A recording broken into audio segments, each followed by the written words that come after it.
After months of quarantine, we're all interested in how we can become our best self. The team at Permanent Makeup and Cryo is here to help you get the flawless makeup look every day without the extra effort or time. When it comes to your appearance, you deserve the best care that money can buy.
The stars are out and ready to play tonight at Kansas Speedway. No points, but bragging rights are on the line at the end of the night.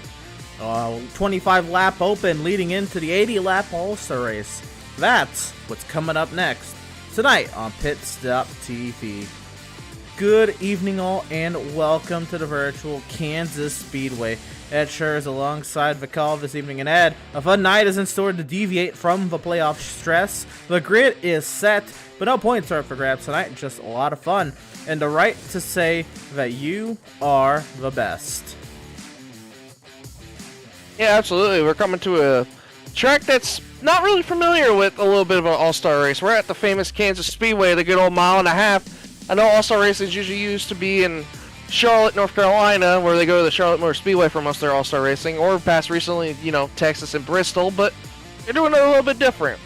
In Kansas, it's going to be a lot of high-line racing, a lot of maybe even bottom-line racing, to where you might see some slide jobs going into the corner, so it's going to be an exciting one tonight, and definitely going to be a lot on the line as these drivers are going to try to make their way into the main event. Absolutely. Tonight, we are in the session right now for the Open for tonight's event. And let's go ahead and set the scene, Ed. We're here at the Kansas Speedway. You can see the fastest iRacing laps there on the left-hand side. Qualifying laps for what it's worth. In the Cup Series, the NextGen car, it's Brad Wright who currently holds that with a 30.174. These drivers are about, let's say, half a second off that right now. But again, it's not trying to hit that record time. It's trying to outdo the others. Plus, there's been a fan vote going on all week. Polls have closed, but that fan vote was going on the Outlaws Sim Series Facebook page. I want to thank everyone who decided to participate in the fan vote this week. A huge thank you and for the support and everything. It was great. I think we were blown away by the numbers. I think we had upwards of 120 votes this week, and I don't think Adam or anyone here at the Outlaws Sim Series was expecting that. But looking at the scene tonight, Kansas Speedway. Pretty self-explanatory, tri-oval shape, 1.5 mile racetrack, Ed.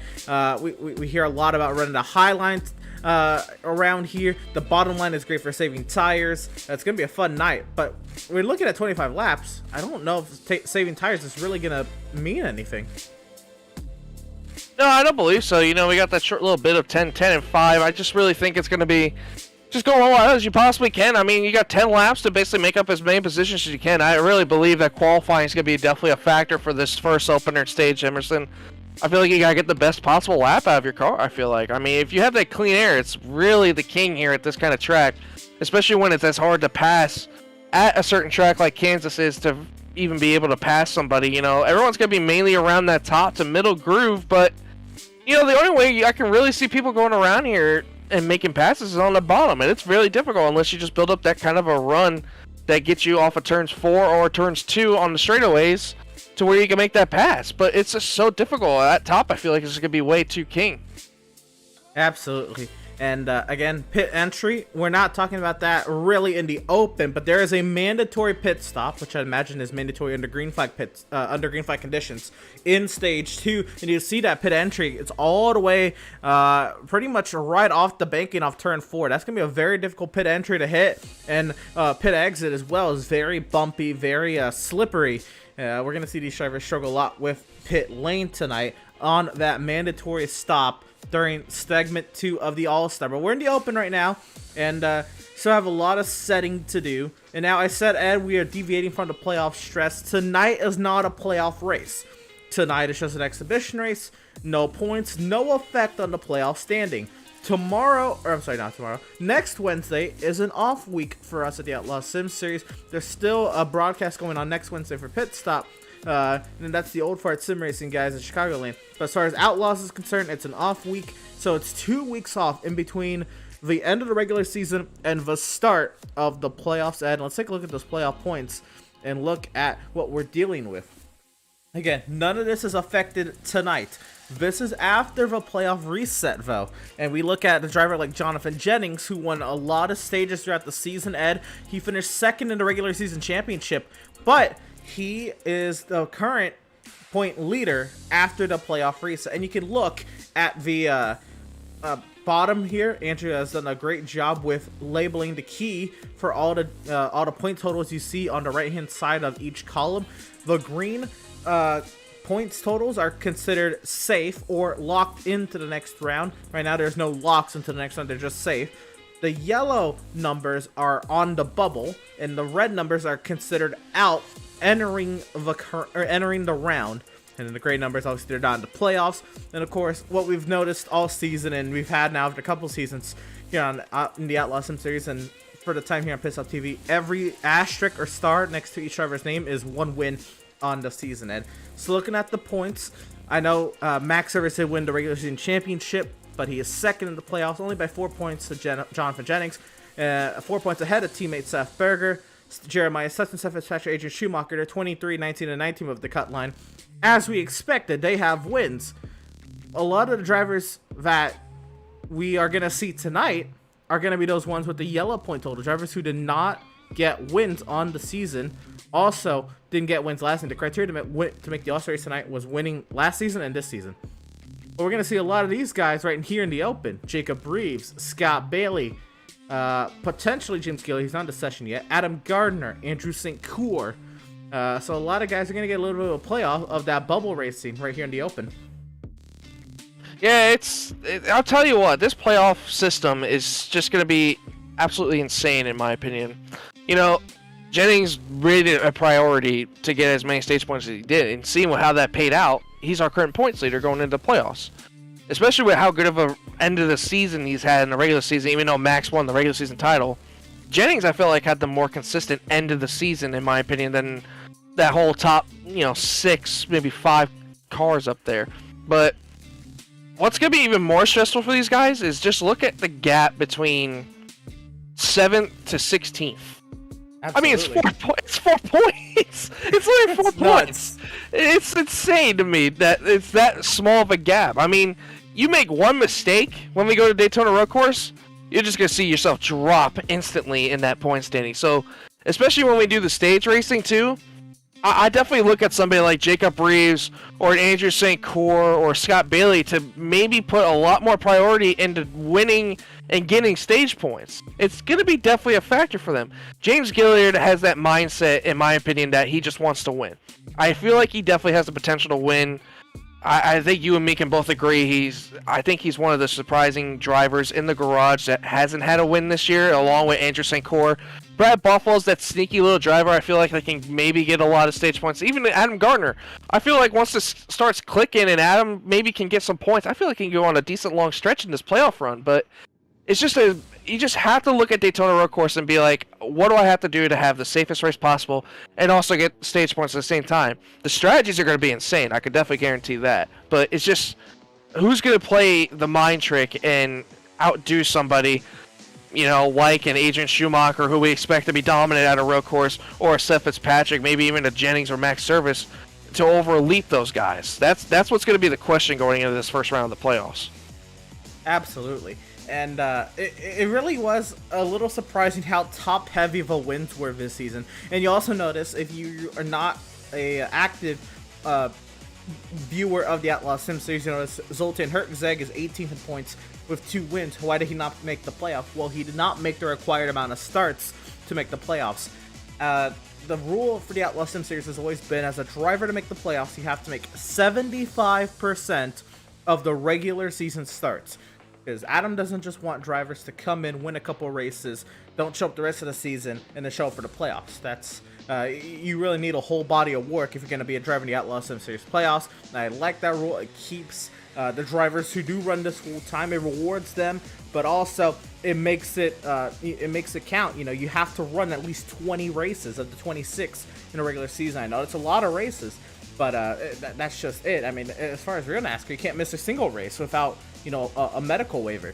So for what it's worth, it's kind of reflecting on that. But of course, you give the leeway for the drivers. If something were to happen, you have, you know, 1 of 6 off weeks, or theoretically, or weeks you can take off without losing your playoff eligibility.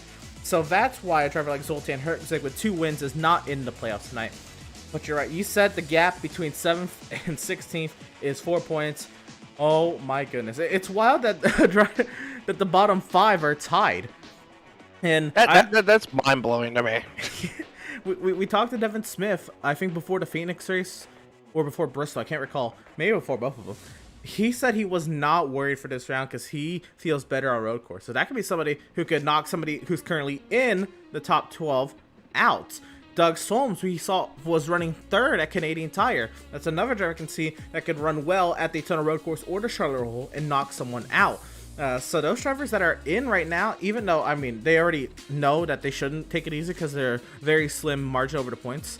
Cut line, one of those drivers could see themselves looking on the outside looking in out after Charlotte. So a lot to watch out.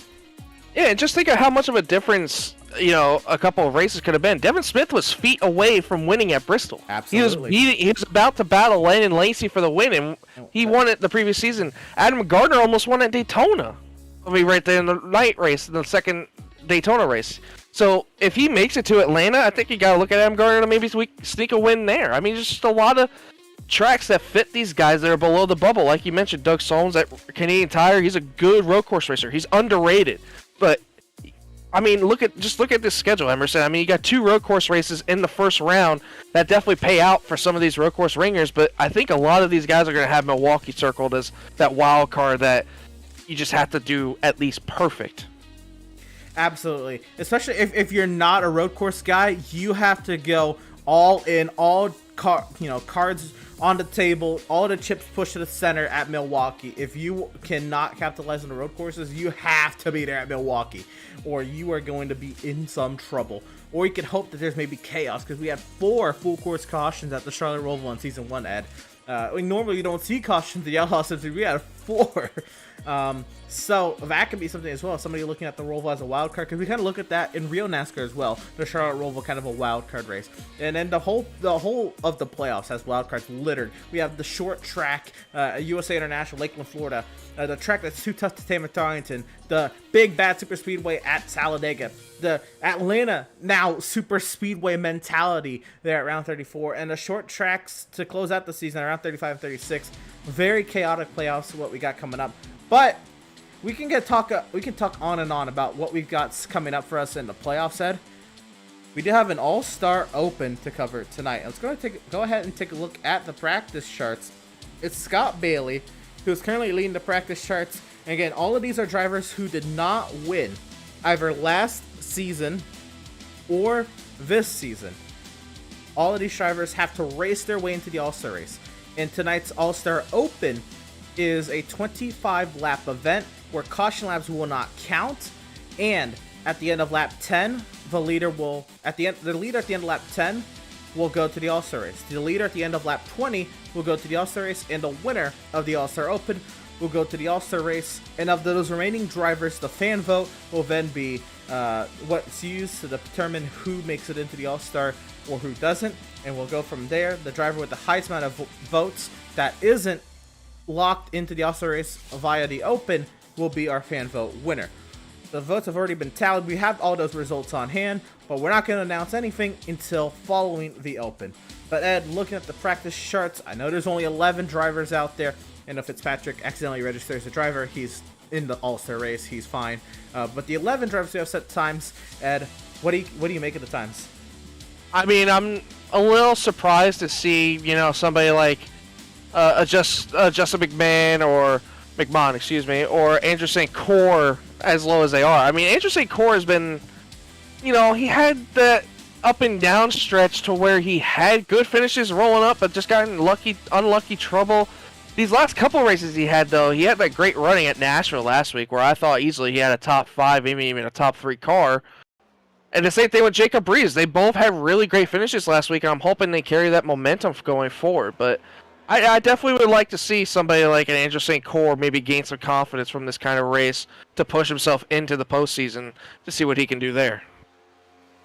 Absolutely. I could definitely agree with that. This is the driver I'm looking at. A new look, 4-93 at Kevin Powell. Second on the charts. We heard how we've seen him, you know, be working with everybody at Last Chance Racing to try to improve his standing, and it's going to be intriguing to see how he does in the race. It's only 4 1,000ths off of pace setter Scott Bailey. So here we go. Qualifying has begun, and we're going to have a look at league owner Adam Gardner, who has to win his way, either segment 1, 2, or 3, or fan vote, win his way into the All-Star race. Yeah, and there's nothing special about this qualifying. It's basically just going to be a normal strict qualifying to where these guys just go as fast as they can. They have 3 laps to put down the fastest set time, make it into the top maybe 3, maybe 5. But I definitely think they're going to put a lot of priority in this qualifying session, Emerson. I feel like you have to start out front to have a great race. I just feel like you need that clean air advantage. So let's see what Adam Gardner's got as he's coming to the line at 185 miles an hour, possibly going 190 going into the corner. 188's where he'll top out, but of course this is just the opening lap. He could be also trying to spool this car up for a second lap. They have 3, nearly catching the wall, but I think he's fine. Yeah, that was tight. That was really close. Maybe scrimmed the paint a little bit, but that's okay. We don't need that. So he actually might need that, though, because he might need to bring this car to the All-Star event. Yeah. So maybe he might want to worry about that a little bit. Gardner, the first time on the charts. We have 5 drivers on the track right now, and Gardner runs a 31.060. Now, driver, you were looking at Justin McMahon needing a good little run, and he has made a mistake, maybe bounce it off the wall, so he's going to go ahead and reset, grab a new car, and he'll try it again. How about Doug Solms, the number 67 machine? Actually, I think he just got off the pit lane, so we'll catch up with him in a minute. Scott Bailey in the 11, the highest driver in points without a win. And it was fastest in practice, too.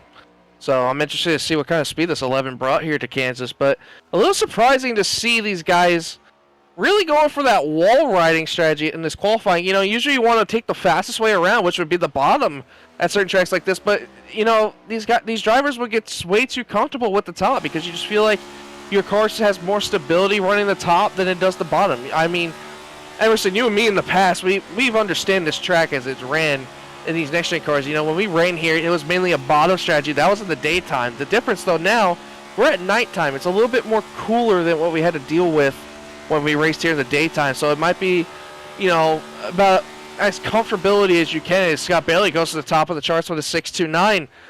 About a little bit slower than what he ran in practice, but still a great time to put on a pole. And I agree with that to a certain extent. In the race, for sure, the bottom is probably going to be where you want to go, especially in the long run. But we're talking about qualifying here, and it's easier to kind of sit the car up there in that outside lane. You get to keep the speed spooled up. I do think the outside lane has its advantages, especially in qualifying. So yeah, you do carry a lot more speed. That is true. Scott Bailey goes fastest again. With Scott Bailey, he has used the extent of his qualifying laps, and he's currently the fastest time. Powell has as well. Jacob Reeves, the third. Adam Gardner sits 4th. McMahon and Solms, 5th and 6th. Yeah, Scott Bailey went a 10th faster than he did in practice, too, so a big improvement from practice.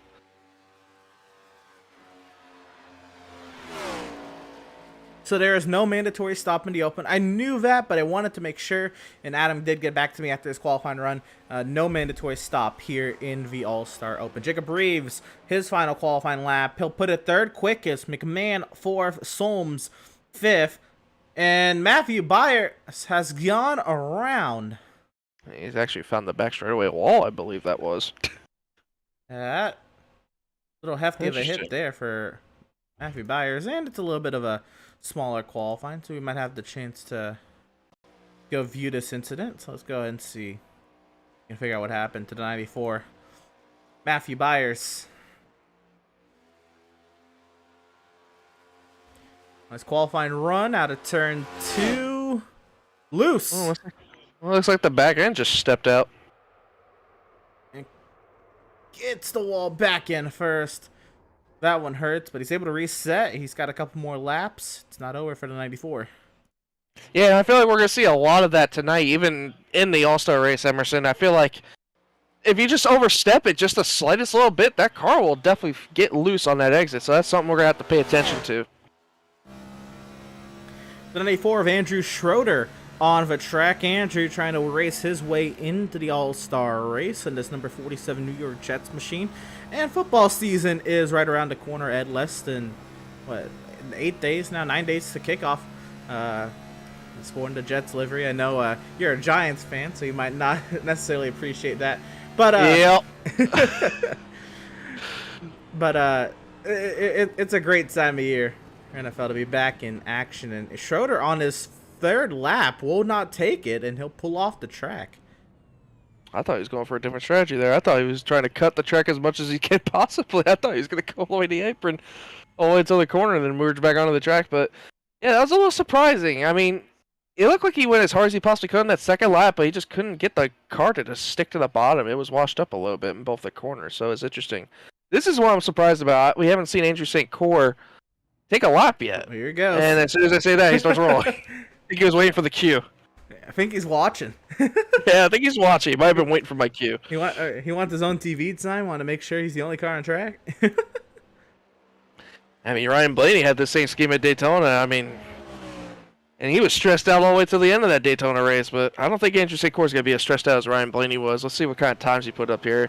I was watching Andrew in practice. It looked like he was more focused on how he wants to deal in the race with these 10 race stints. I was watching him. He was going around a couple, excessive about 5 laps or so. So I'm wondering what he's going to have for qualifying speed here as he takes the green flag to start his opening lap. See what he goes going into turn 1 here. On that, well, he kind of went down to the middle. So he started on the outside, ran over the seam, went down to the middle, and now he's working his way down the back straightaway. Intriguing line. That is a line that you see drivers normally take either on their first lap where they're not going 100%, or being a little bit more wanting to run that high side, but being a little uncomfortable being up against the outside wall. Let's see what Andrew St. Cyr does. That first lap puts the 12 car 9th out of 9. I'd imagine there's still some more speed in that 12 machine. Yeah, absolutely. Just getting these tires up to temp just about. We're going to see what he does on his second lap. Looks like he almost overstepped it a little bit right there on exit of 2. But definitely carrying enough speed, I believe, to maybe jump up a little bit in the spots. Gets a little bit lower down there in 3 and 4, not all the way to the bottom, carrying enough speed off the corner. But let's see what he improves here. Massive goes to a 30.8. That puts him 5th quickest. One more lap. Yeah, I'm really intrigued to see that he's running this, like you mentioned, Emerson, this middle line. I'm not really seeing a lot out of it that can tempt me to saying, okay, I think this is something that we should look at for some drivers to test out in the race. I feel like it's mainly going to be either this bottom line or the top line. This is a better lap, I feel like. He's running that bottom a lot more better this lap. Woo, nearly up the outside wall. He does not improve. Now to do a 4 to 12 machine. He just about kissed that wall of turns 4. Byers made another run to the track and did not continue that run. Intrigued with Matthew Byers. Let's see if we can figure out what happened to the 48 again. Yeah, currently, he's 7th on the speed charts right now, currently. Here's what happened. What about the pit line? Just kick it into gear, maybe? Actually, I think he just pulled it over. Yeah, he didn't even get up onto the track. Interesting. Matthew Byers taking an intriguing approach to... Maybe he doesn't think he's going to improve, maybe. Unless he's trying to make some little tactical strategy. Maybe these guys are waiting for maybe the temperature on the track maybe to change a little bit, too. That can also be in play. Certainly. There's not enough time, I don't think. No, I don't see how the track's going to change, or I don't even think he can get a time in right now, honestly. Even to maybe get...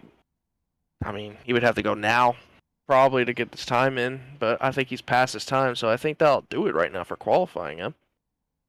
Yeah, real quick, let's see what's coming up here on the channel. Monday night, we'll have NASCAR Rallycross, and if you heard that right, yes, I said NASCAR Rallycross at Sonoma Raceway. It was supposed to be last week, and logistics did not allow that to happen. So we're going to try it again this Monday night, 6:30 p.m. Eastern. Old Fart Sim Racing, they're back on the channel, 7:45 p.m. Eastern from the Chicagoland Speedway. You won't want to miss that. And we'll be playoff racing in 2 weeks' time, Ed, from the Daytona Road Course, 7:30 p.m. Eastern, round 1 of the Outlaws Sim Series playoffs on Wednesday, September 14th. You won't want to miss it. Check out all of our social channels, Facebook, Instagram, Twitter, Twitch, and YouTube. Our Twitch matches our Instagram. And that is going to wrap up qualifying. So it's time to get down trackside for the Outlaws Sim Series All-Star Open here for Season 3. Let's get through our starting lineup. And now we do have cars taking to the track. I was waiting for that. And row number 1, it'll be the 11 of Scott Bailey, the 93 of Kevin Powell. Row 2, it'll be the 22 of Jacob Reeves, the 20 of Justin McMahon. In row 3, it'll be the 12 of Andrew St. Cour, the 67 of Doug Solms. Ed? Yeah, in row 4 will be the 94 of Matthew Byers. In 7th, alongside him, our league owner, Adam Gardner, in the 56. Row 5, Andrew Schroeder in the 47. Alongside him, Vincent Cortez in the 23. And then in row 6, of course, Seth Fitzpatrick, who's not participating, and then Matthew Setzer trying to make his way into the show. So 11 drivers in tonight's All-Star race, and looks like actually Vincent Cortez and Matthew Setzer also are not taking to the track. So Ed, that is leaving us with 9 for the All-Star race. So you have a 1 in 3 chance. I guess 3 drivers make it to the All-Star race, and there's 9 on the track from this Open, plus their fan vote winner. So good chance if you're in this field of drivers to make it. Yeah, absolutely. And then right now, I think we got to look at this front row as we're looking at the weather right now. Currently in Kansas, the air temp 72.6 degrees. The track temp 74 with a little west wind, 11.5 miles an hour. Not going to be much of a factor, but a cool night here tonight in Kansas Motor Speedway. It's going to be a little interesting, short run as we got 10 laps to decide who's going to move on to the All-Star race in this first opening stage. And I'm ready. I think I'm ready. Why don't we get this thing fired up and away? Absolutely. 3 segments, 25 laps, 10, 10, and 5 laps apiece. The iRacing.com safety vehicle finds its safety down in the pit lane. The field in the hands of Scott Bailey. And the Outlaws Sim Series Season 3 Open is green.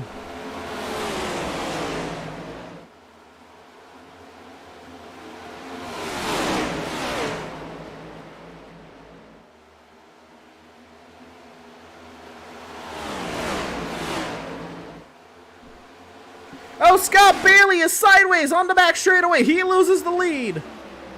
Yeah, he saves it, though, but that moves Jacob Reeves into the lead as Kevin Powell kisses the wall into turns 3 and 4. With Justin McMahon in the 20 looking for redemption to try to get up here in this top 3 mix. Andrew St. Cour looking, but Scott Bailey, the big dropper there, losing a lot of positions on that opening lap, getting loose off the back straightaway. Jacob Reeves to the top spot. And Powell up to, McMahon up to second. Everybody getting close to the outside wall. McMahon nearly clips it there. And now Kevin Powell's going to look to the inside of him, try to make the pass going into turns 3 and 4. See, he's going to slide up on the exit. Justin's going to have a big run coming out here. I wonder if he's going to shove him or he's going to try to peek to the inside. But Andrew St. Cour says, no, I'll make the decision easier. I'm going to try to peek into the inside. looking underneath the 20, but nothing there. Nice little three-way battle we got going on here for a second as Jacob Reeves is starting to close out here. Adam Gardner with the fastest lap there. And here's McMahon on Powell. That battles continue on. Andrew St. Cyr. Oh, Powell catches the wall a little bit as this battle continues on. Nearly a 3 wide there, but St. Cyr sitting behind watching this happen. Yeah, Andrew just waiting for a moment to get on it. Now he's going to jump to the outside of the 20, maybe following Kevin Powell into this corner. It's going to get a little tight here. The dirty air is definitely going to play a factor on how close he is to the 93, but looks like he's doing okay now as Adam Gardner has a moment off of turns 2. Almost lost it, but now Andrew St. Cyr is going to peek to the inside of the 20, try to get P3 from him. And St. Cyr dives it down to the inside, not going to be able to clear up the track. Still side by side. Jacob Reeves with the fastest lap that time round. And still duking it out for third. Reeves leads Powell. McMahon and St. Cyr battle for third. Scott Bailey, the pole sitter, bought back to fifth. Byer 6th. Gardner, Schroeder, and Solms the rest of the 9. And Jacob Reeves' best friend at this moment is the 12 of Andrew St. Cyr, hoping that he gets side by side with that 93. The more they stay side by side, the more the 22 checks out and starts pulling away with this thing. But the 11, our pole sitter, starting to make his way back up into this mix. Now looking to maybe get around Andrew St. Cyr for 4th. He's going to try the outside line here and see if he makes it work. Trying to roll that outside, and Bailey gets to the outside of St. Cyr. Gardner, the fastest lap. Oh, contact between Schroeder and Solms, and we'll see if that brings out a yellow. Yep, yellow's out. Yellow's out on the speedway. The caution's out on the speedway. Oh, heavy damage to the 67 and 47.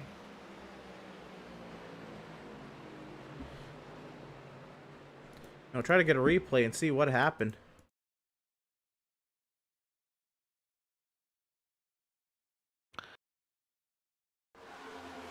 So here we go. Emerson. You mentioned Emerson coming off of turns 2, like we mentioned in pre-race. It's you get to that gas a little too early, the car might step out on you. Let's see if that was a little bit here. Off the corner, Schroeder caught the wall, came back down, and huge hits there. Doug Solms hard into the inside wall. And Andrew Schroeder, big hits as well. And that is terminal damage for Solms. Yeah, just nowhere to go, right? I mean, just innocent victim in that. Absolutely. So you can see here, we're right on board with Schroeder, looking back at Doug Solms.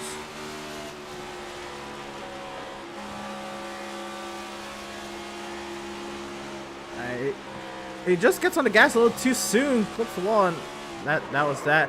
Schroeder tries to avoid the wall, spins it, but slams the right side of the car. I think there was still some heavy damage for Andrew Schroeder. And that's the difficulties of this track. I mean, you feel like you can get back into the gas as soon as you possibly can, but it's just these next-gen cars are just really, really unstable until you feel like the car is straight enough on the straightaway to where you can floor it, right, get back into the gas. But it's just how treacherous Kansas is, man. You just got to be patient and just wait until you feel like the car can take the throttle back into it and just not hit the wall. And just, it's unfortunate right there. I feel bad for Doug Solms. He definitely had a good run coming, but just an innocent victim in that. And Andrew Schroeder was having a good run too. But I'm looking up front here, Emerson. It looks like we had a couple takers come down the pit road. I saw the 12 of Andrew St. Cyr come down the pit road. I saw the 11 of Scott Bailey. I believe I saw the 94 of Matthew Byers come down the pit road. So a lot of takers, and I feel like those guys are definitely going to be looking to possibly try to move on maybe into the second round maybe. I'm not sure if it might be a little too soon for that, or if they just gave up and feel like they can't do anything with it, but it'll be interesting to see what happens. Yeah, I'm not sure. With the caution coming out, the field order is still the same, because the field is frozen and well, actually, if you pit it, you do get cycled to the rear. But the caution laps are not counting, so everybody will line up and we will go for it again. Working lap 6 of 25. Correct me if I'm wrong there, Ed. Yeah, lap 6 of 25. So they're going to have about a 4-lap shootout, I believe, correctly. There you go. So there. Line up and trying to get ready to roll here for the rest of segment 1 in the Outlaws All-Star Open.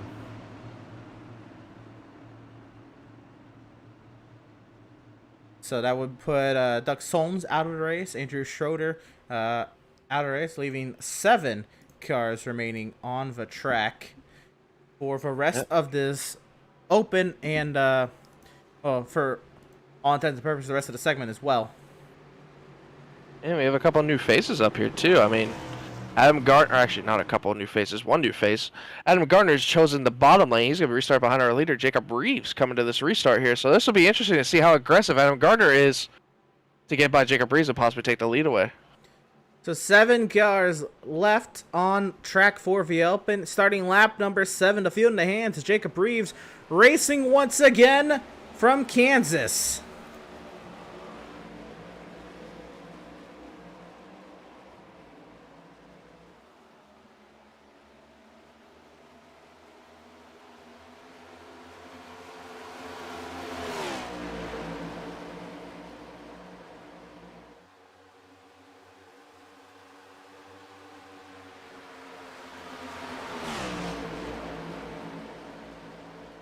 Powell clips the wall a little bit there. They're coming around now to start lap number 8. Adam Gardner clears the second. It's Powell and St. Cyr battling it out for third. McMahon wants a piece of the action as well.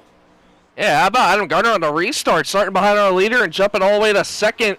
Maybe have something for our leader, Jacob Reeves, to maybe get himself into the All-Star race. But cars in the wall. Powell and St. Cyr sideways. Saves it. He's going to get her back on track. Man, these guys are just going at it. Oh, Kevin Powell's on the wall again. He is stuck. He got it off, but he lost about 3 positions in the meantime. Now side drafting to 12 on the straightaway. But moves Scott Bailey now into third, one of those new tires. I don't know if he's going to have anything for us. We're coming to about 2 to go in this stage. See if Jacob Reeves. Sideways. Clipping the wall there was McMahon. This is lap 9. We should be coming around to lap 10 this time. With Jacob Reeves as the leader. Yep, the battle up front is tightening up. Yeah, Gardner's getting closer and closer a little bit. I don't know if he's going to have anything to say about it unless he maybe full sends it to the bottom and tries something. But it just seems like Jacob Reeves has got this thing under control right now. As soon as I say that, though, Adam Gardner has a good 1 and 2. A huge run. Don't put in the wall. Oh, he's pushing hard. He's going to look now. He's going to try to send it. For a spot in the All-Star, Gardner down to the bottom side, Reeves up high, trying to be side by side. Gardner can't get there, don't wall it, but Reeves will advance the All-Star race, and that should bring out the yellow as well. Gardner second, who should be the leader for the, well, if the order holds true.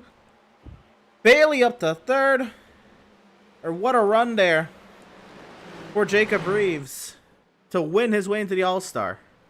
Man, that was one heck of an effort from Adam Gardner, I shall say, to try and get the lead right there at the end. But Jacob Reeves just had a great restart, got what he needed, the clean air and control, and just set sail and advances to the All-Star race. He's going to race for some big money later.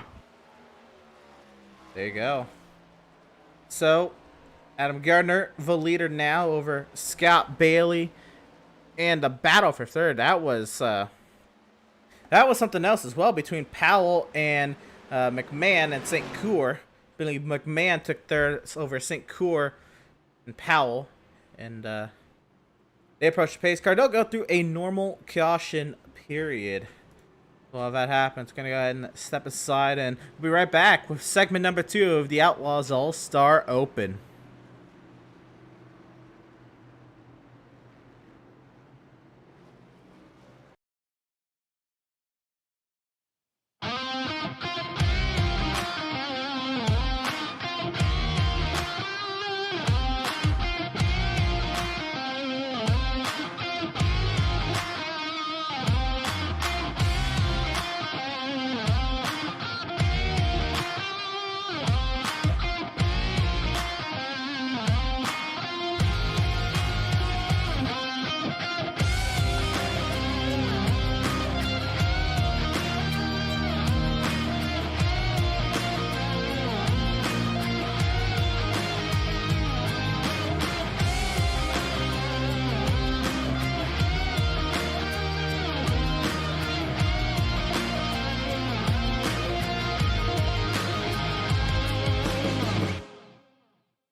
After months of quarantine, we're all interested in how we can become our best self. The team at Permanent Makeup and Cryo is here to help you get the flawless makeup look every day without the extra effort or time.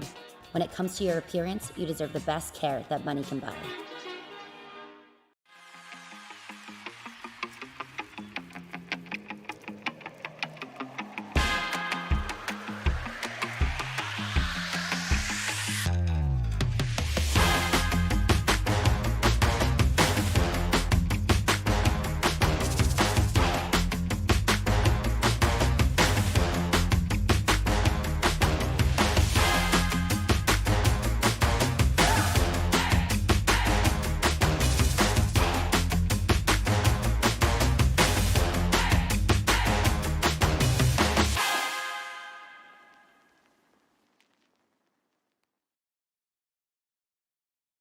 Have you found yourself trying to hide your joy because you're unhappy with your teeth? Your smile is the first feature noticed in an interview, on a date, or in family photos. We want you to be able to shine bright as your best self, and our teeth whitening system is the perfect step toward restoring your confidence.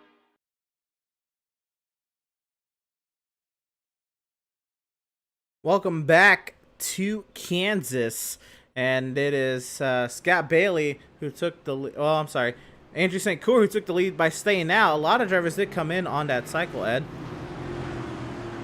Yeah, it's a little interesting to see the strategy Andrew St. Cour is playing a little bit. I mean, he did, I feel like, push his tires a little bit aggressively to try to get some spots there. I mean, we mentioned he was fighting hard with Justin McMahon for that third spot, and I don't know how he's going to feel when somebody tells him that everybody behind him came to down state fresh Goodyear tires and are going to be right behind him on this restart. But they're coming to the choose cone right now, currently running around turn 3 and 4. But I definitely like what I saw out of that 56 Adam Gardner, though, Emerson. I will say he definitely showed that he has the potential to take one of these stages possibly. But I just feel like we can't cut out Scott Bailey, who started on a pole. And we have a newcomer up there, too, with the 94 Matthew Byers. I mean, he's up there in second now, so it'll be interesting to see how this second stage is going to pan out for these drivers. Absolutely, and Ed, go ahead and enlighten us on how everybody chose there at the start-finish. Yeah, so Andrew St. Cour, obviously, as the leader, chose the outside lane, which is interesting because the last couple of times the leader, Jacob Reeves, took the bottom and had great restarts. So it's interesting to see Andrew St. Cour take the top lane on this situation, but Matthew Byers took the bottom, of course, on the second row, or the first row, excuse me. Scott Bailey will be behind him in that second row with Kevin Powell up top.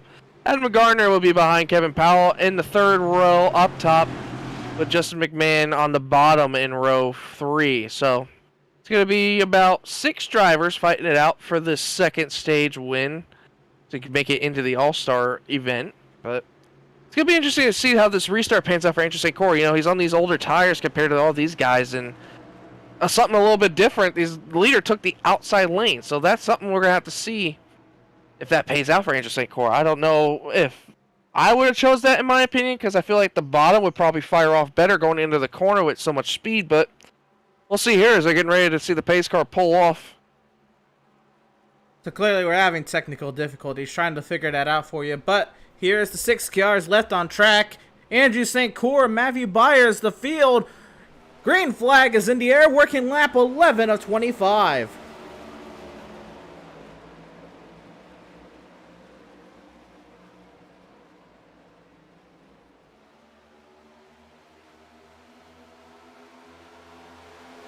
Oh, sideways there. V11 of Scott Bailey's going to go around and clip Justin McMahon. Oh, man. It looked like he had it saved 2 times, and just that third time just did not have it saved.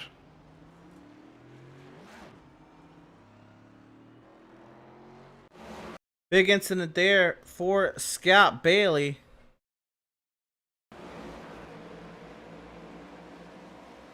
Oh, man. That was a hard hit, too. I mean, he just pounded the side door of that 20 right off the corner. It looked like Byers got loose, so Bailey went to the outside, and he could not hold it.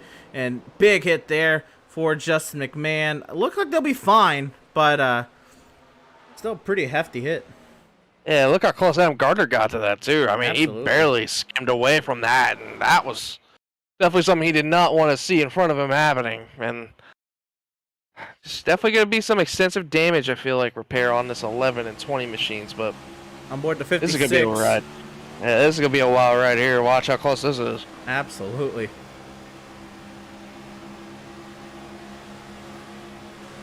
Yeah, I thought Scott Bailey had it saved right there, then just it went away on him. Right there, the yellow came out, and my goodness. What a job from Adam to avoid that. Yeah, that was definitely something he did not want to see in front of his windshield.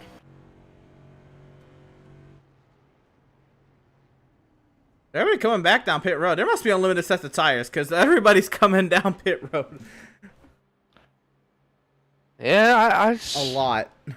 I just don't know if it's a big deal or not. I just don't see it as that big of a deal. I mean, you know, Jacob Reeves, I think he pitted the one time and just stayed out front the whole time as the rest of the guys who took fresher tires weren't able to make up as much track position. I mean, I believe Scott Bailey made it up to third along with Andrew St. Cyr when they took those fresh tires at the halfway mark in that, you know, first caution that we had involving Andrew Schroeder and Doug Solms, but they didn't make it out far, and I just don't see how this is going to pay off for either.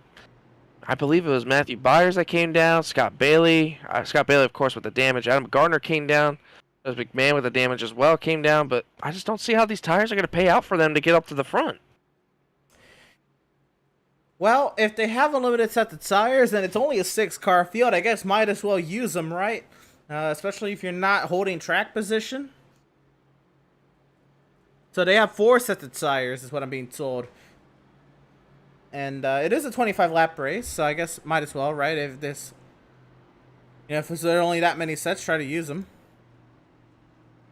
Yeah, I mean, why not use them now? But you don't want to use them too soon. Remember, we still got a little 5-lapper dasher to make it to the end. So I think you save that set maybe for when this caution comes out. If you didn't make it to the next round, obviously, come down and take it then. I mean, you got 5 laps. Just push it as hard as you can. Just don't go too hard like Scott Bailey. I mean, that's twice down that he's about looped it off of 2, but that time it definitely got him, and that time he took a prisoner with him and just McMahon. So not what he had in mind, I would imagine, but he almost did a great job saving it. I mean, he saved it twice, and then just that third time it just got him, and he couldn't do nothing about it. It just was along for the ride.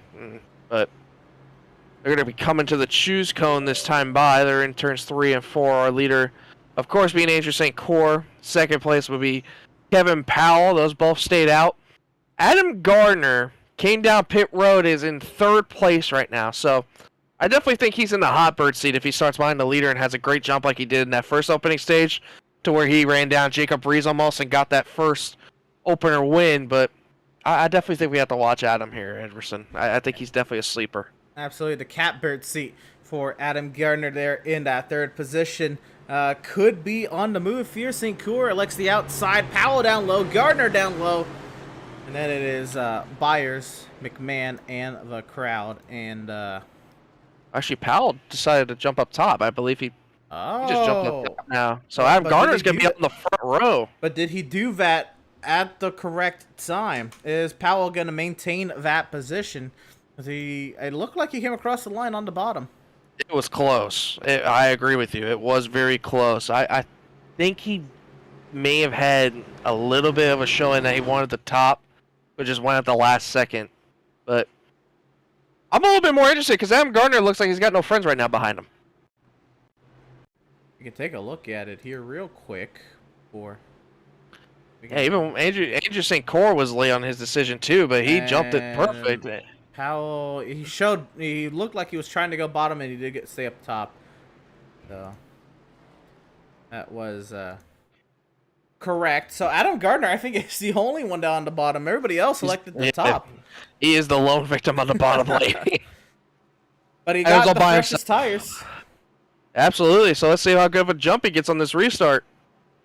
Again, clearly we are lacking graphics right now, but caution laps don't count, so we're still on lap 12. Green flag is out to start lap 13. Andrew St. Cyr, Adam Gardner.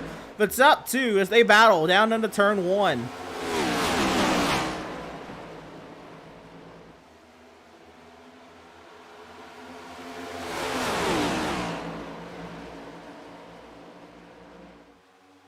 How about the 20 of Justin McMahon looking to the inside of Adam Gardner, but he's not going to get there, though. Adam's maintaining on this top, and as soon as I say that, it's a little bit too high off the corner. Yeah, here comes McMahon driving it down to the inside, side by side. This battle for second. Now working lap 14 of 25. And this is all Andrew St. Cyr wants to see in his rear view. He wants to see that 20 side by side with that 56.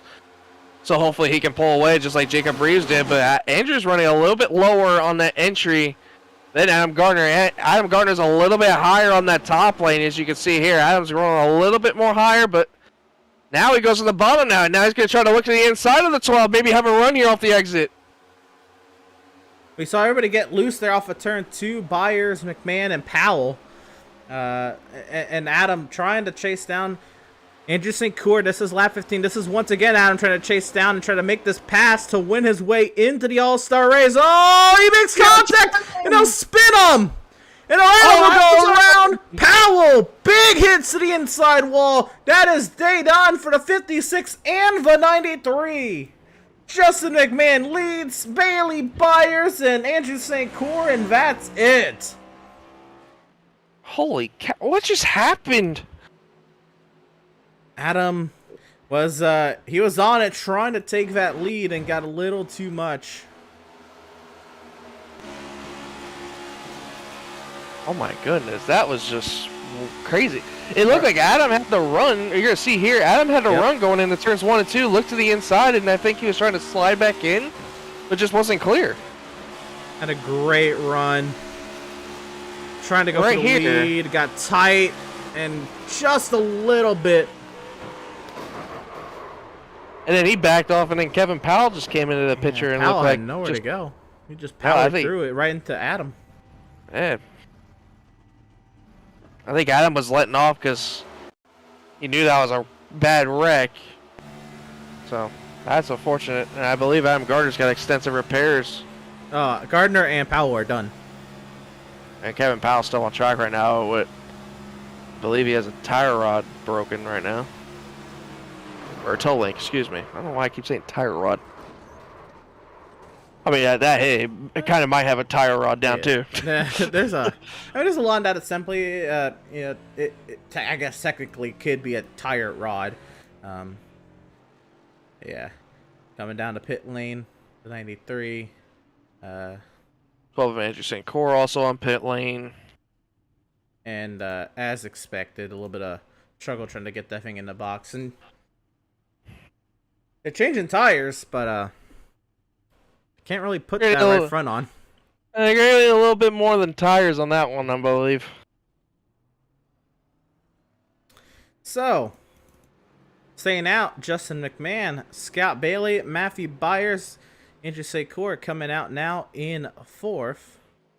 I want to see if he is around, and he is. I'm going to give you segment 1 winner here, Ed.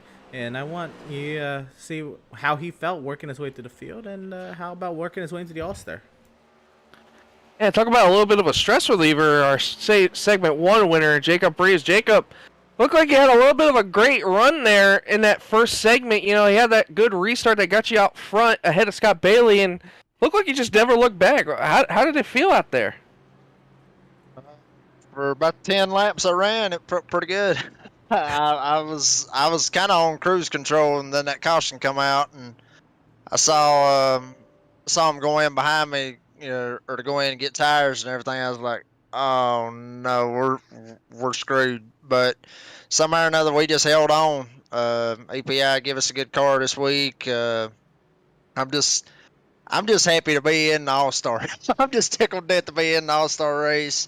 However it turns out, our main, you know, this is just a week, you know, just to relax and try to have some fun. No points on the line or nothing like that, but we still got our minds on Daytona Road Course. We're ready for the playoffs to start. Absolutely. I mean, Emerson brought that up in the beginning. You know, it's a really tight, you know, battle between you guys and where that cutoff line is. It's not that big of a points gap for you, so I definitely understand you looking forward to the Daytona Road Course, but I want to bring it back to tonight. Like you mentioned, those guys took tires behind you, but they didn't seem like they did all that much. Does that maybe go into your strategy maybe later on that tires won't mean as much going into that race. I think they will. I think I kind of saved a little bit. I kind of tried not to push the car too much. In practice, 5 laps into it, I was getting real tight because I was just pushing it, trying to see what kind of lap time I could get. Because sometimes I try to compare my lap time to everybody else. But anyway, I think tires will come into play. 10, 15 laps into a run. The top's where the speed is, but that's where you're going to burn all your tires up because you're just trying to go as fast as you possibly can. So, I think tires come into play. I just got lucky with how everything fell. Well, Jacob, congratulations, man. Welcome to the All-Star event, and we'll be looking forward to seeing you later. Congrats on that Segment 1 win, and have fun watching this. I know it's going to be a wicked segment, too, so enjoy watching it, man, with a little bit of comfortability knowing that you're not out there anymore. But we'll be talking to you later, man, and congrats on making it to the event. Appreciate it, guys. That was driver of the number 22 Segment 1 winner, Jacob Reeves. And then back down to his team. Coming back here, again, there is 4 cars left, 5 cars, I guess, because Doug Solms has decided to come back out, and who knows? It's been crazy. Anything just might happen, and he could maybe find himself in this All-Star race. He's 9 laps down. He's gonna try. Green flag back in the air. Justin McMahon leads lap 16.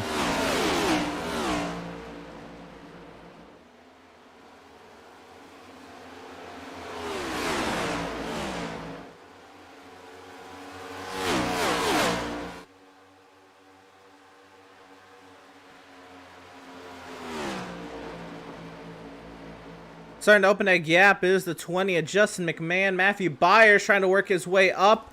Bailey and St. Cure going at it for 3rd. And St. Cure came down pit road, fixed a little bit of damage, even may have taken some tires. I'm not entirely sure, but right now fighting Scott Bailey for that 3rd position as Matthew Byers is starting to work a little bit more closer and closer. St. Cure! Oh, again. Minimal damage that time, but he's definitely going to have to make up a little bit more ground, even maybe possibly save these tires for that 5-lap segment later on. But how about Byers making a run at McMahon here possibly for to make it into the All-Star race? Does he have anything for the 20? We now start lap 18, side by side. Byers down to the inside, trying to roll that bottom, but he's sideways. Getting down to the bottom side of the racetrack, it's McMahon holding station, holding steady, not breaking loose on that top side. McMahon still leads, this time by the stripe at 2 laps to go. Oh, he's in the wall! And if I'm McMahon, I just want to stay focused and run this top. Do not scratch the wall like he did just there, but I would let Byers do that all day, every day. Go to that bottom, he's just going to lose all of his run on exit, but you don't want to let Byers get that top groove, or else he's going to get around side of you. Byers is going to try making this top work again and try to build a run as McMahon cuts it a little bit more shorter on this exit. Byers might have the run coming off the exit here. A lap and a half to go in this battle at the front of the field. McMahon leads Byers, Bailey, and St. Cure, the only 4 runners left in the All-Star Open. 1 lap to go here in segment number 2. Yeah, one more time for this 20 machine to make it all the way around and punch his ticket into the All-Star event. Does Matthew Byers have anything for this 20? As I say that, he hits the wall. Scott Bailey's going to go around for 2nd, but doing all that, the 20 is checking out to about maybe a 3/10 of a second lead coming off turns 3 and 4. It looks like he's going to punch his ticket into the main event, Emerson. Off of turn 4, Justin McMahon, he'll come across the line, he'll lead lap number 20, and he'll win segment 2. He's in the All-Star. The caution comes out, and Scott Bailey, St. Cure will be the front row. I'd imagine they'd be the front row. It's only Scott Bailey, Andrew St. Cure, and Matthew Byers left in the race now. Yeah, and Kevin Powell brought his machine to the garage, so he is a day done. So it's basically just going to be a three-car shootout, I believe, on this 5-lap segment goes. But Doug Solomon will be out here, but he's 9 laps down, so it won't be as much running. But just McMahon will pull that 20 machine off of pit road and see himself to the garage to get himself ready for that main event. The caution is out here. Scott Bailey does take the lead. And it's St. Cour and Byers second and third. We're going to go ahead and step aside, and we'll be right back with the third and final segment of the All-Star. Oh, crash under caution! Oh, what? Oh, no! What just happened here? Scott Bailey was around. Andrew St. Cour's around. No, don't tell me he has suspension damage. Oh, Andrew St. Cour's got suspension damage. You are kidding me. Looks like it. Actually, no. I think he's fine. okay. Scott Bailey does! Bailey toes! Oh, no! Oh my goodness. Oh, this just changed everything. Scott Bailey was the leader under caution. And they approached the pace car very fast. Everybody approaches the pace car very fast. St. Cour never sees it, doesn't slow down, runs into the 11 and he clips his right rear. Man, all honestly, that just sounds like poor communication, honestly. Just not understanding where the pace car is on track and just ruining somebody else's race. I mean, Scott Bailey had a great run going and was in prime position to be the leader for this 5-lap shootout, and now he's just a day done. I am not believing this. We're right on board with Andrew St. Cour. This is the caution is out. They're catching the pace car. The only 3 cars on track.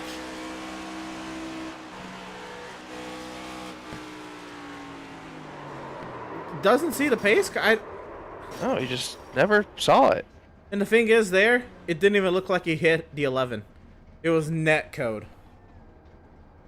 Oh my goodness. That's gotta hurt even more. The fact that they didn't make contact. If I'm Scott Bailey, I'm frustrated right now. I'm very frustrated. Absolutely. I mean, that's just... I just don't know what to say about this. You're gonna slow it down. Might not do too much. He misses him on iRacing's end, but Bailey gets hit net coated wise. And destroys the right rear suspension. Oh, that's just not... That's not good. I am not believing this. I don't quite know what to say. But Scott Bailey, he's out. He has already left the session and awaits now the results of the fan vote. Yeah, Andrew St. Cour's coming back down pit road for repairs. He's the only one that can really challenge Matthew Byers right now for this win and possibly the 5-lap segment, but I just don't know how this is going to react, to be honest with you, Emerson. It's going to be interesting. I really don't know. It's only Matthew Byers and Andrew St. Cour, and Andrew St. Cour is damaged. So it's the St. Cour have the speed left in that machine to try to challenge Matthew Byers. I'm not entirely sure, but if I'm Matthew Byers right now, I'll take whatever I can get at this point. I mean, you gotta chuckle a little bit at it if you're him, but it's like, okay, now what do I do? But I mean, Andrew St. Cour's pulling off pit road now, so he's gonna stay on the lead lap. But he's gonna have I believe he's gonna have to. Yeah, he's gonna have to hustle. I believe they just took the choose and they're on the 1 degree right now. The one lead lap car took the choose. You're right. Hey man, don't forget Doug Solms took that bottom too. I think Solms is just running just to run. I think he feels that his day might be coming to a close here pretty soon. Just get a couple more laps in under his belt. Learn the car maybe a little bit more for the playoffs. Oh, Adam Gardner's back out here now too. Yeah, Adam Gardner's rejoined the track. Andrew St. Cour hauling around. Hopefully this time he sees the pace car. I'm hoping so. He's doing 170 around the corner right now, so. So the lapped vehicles stay down on the bottom, and Matthew Byers leads. The advantage here for Andrew St. Cour is his tires will be warmed up for this 5-lap segment. And and he is latched onto the back of the field. So we are going single file. Byers leads St. Cor. Green flag is in the air. 5 laps to decide who makes it into the All-Star.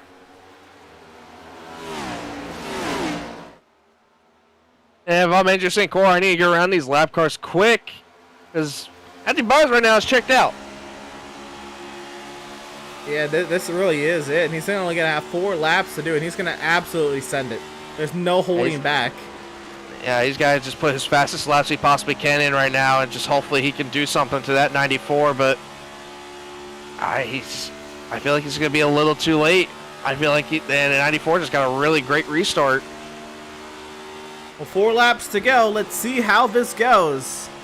On board, Matthew Byers looking back at Andrew St. Cor, the gap 0.5 of a second.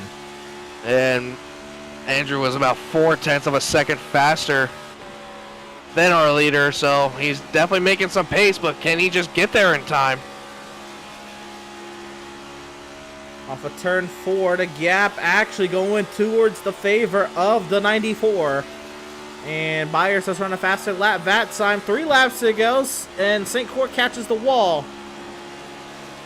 And just trying this middle lane to see if he can't make any ground on it, but that 94 is making good time on that top. Andrew actually gets a little loose off of 2. That's going to lose him even more time, as I believe Matthew Byers is coming around to take the white flag in this 5-lap shootout already, Emerson. You're right. I didn't even think about that. Yeah, this is going to be the last lap here in the All-Star Open. Comes around quick. It's only 5 laps. Matthew Byers holds a 0.9 of a second advantage over Andrew St. Cor, and the mistake from Andrew St. Cor under the caution period, clipping the right rear of Scott Bailey, will more than likely eliminate Scott Bailey from this All-Star race. Andrew St. Cor is in danger as well. All that is for nothing, though, as the 94 Matthew Byers, the lone survivor, he's going to win the All-Star Open, and Matthew Byers is in the All-Star race.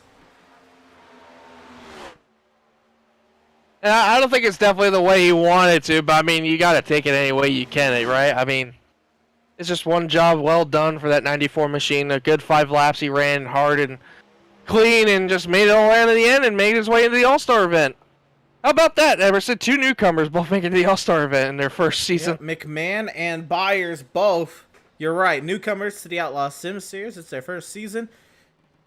Win their way into the All-Star, and technically, Byers did win a race here, so he's going to come around and celebrate a little bit. Yeah, why not? I mean, you got the track to yourself. Why not? You almost had it for those last 5 laps. Yeah, I mean, he had all the time in the world. Matthew Byers comes and parks, and I guess he's waiting for us to come talk to him, so let's go find him. I actually don't see him in the Discord. But while we attempt to find the 94 of Matthew Byers, we'll get our segment 2. Oh, no, he's in interview waiting. Oh, there he is, and so is McMahon. All right, well, we'll go ahead and we'll bring on up All-Star Open winner Matthew Byers. And Matt, welcome to the All-Star race. A little bit of a chaotic caution period led to this. What do you make of the whole situation? I really don't know. I'm just thankful, but it's definitely not how I would ever want to win that. I wish we could have fought it out, definitely. But I'm just glad I was able to make it through. But there you go. So 25 laps, and again, broken into 10 lap runs. You had 4 sets of tires, plenty of chances to come get fresh tires. Matt, what did you learn in these little short spurts that you're going to take with you to the 80 lap main event here in a few minutes? I definitely learned a lot. Tires don't really matter a whole lot. Clean air is everything. Like if you have someone like on 10, 15 lap old tires, but they have clean air, they're going to be about impossible to pass unless they make a mistake. So, I mean, if you're deep in traffic, you can't tell a little bit of difference on tires because I know my car, it would be really loose on the old tires, so I would pit if I was like in traffic. But anytime I was up front, I wouldn't give up the track position. That's what I learned. So a very wild and chaotic open of only 9 cars. Are you expecting more or less the same if we add more cars on the field?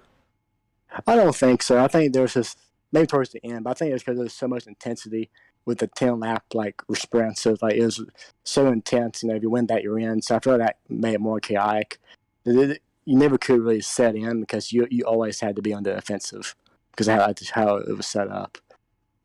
So I don't think it'll be as chaotic. Well, there you go. First season here in the Outlaws Sim Series, Matthew, and you win your way into the All-Star race. Congratulations on winning the Outlaws Sim Series All-Star Open. Best luck to you in the main event, and hopefully we're talking to you a little later on. All right, thank you. I appreciate it. You guys do a good job. I appreciate it. Sir, driver number 94, All-Star Open winner, Matthew Byers, and I have segment 2 winner, Justin McMahon. He's sitting by with you, Ed. Yeah, how about it? Just McMahon, welcome to the Outlaw Sim Series All-Star Race, my friend. Good job on that segment 2 win. Tell us how you managed to take that one out there. I mean, you just look like you had all dominant control out there, man. I don't know. It was interesting there for a little while. It got wrecked and got into the back of Adam, and it was hectic there for a while, but I just knew that I needed to drive the shoes off it in order to get the win to get into the All-Star race. Yeah, you did one heck of a job doing it, and it's a little interesting now. We got 2 newcomers making it into the All-Star Sim Series. Of course, you and Byers both being the newcomers to the Outlaw Sim Series. I mean, it's got to feel great making the All-Star race in your first couple starts. Yeah, it's been fun. We'll see what happens here. These guys are good, so it's going to be interesting to see how the whole race goes, but hopefully it'll work out in our favor, and we'll battle for the win. Well, Justin, congrats on your segment 2 win, and welcome to the All-Star race, and hopefully we'll be talking to you later, and we have a little All-Star winner next to your name, so let's see how that goes, man. But congratulations and good luck, man. Yeah, thank you.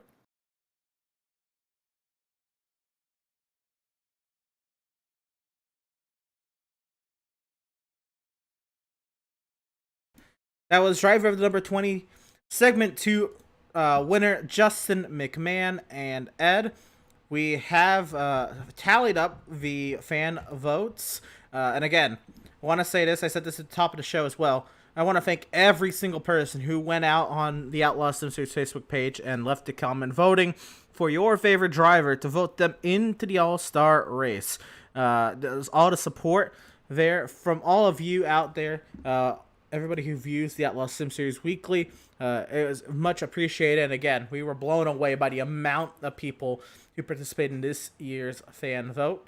But if you counted the comments, or if you just looked at them, there was almost pretty clear that that this driver was going to secure. But the official counts do show that driver of the number 93, Kevin Powell, did win the All-Star fan vote. So Kevin Powell will be racing in the All-Star race.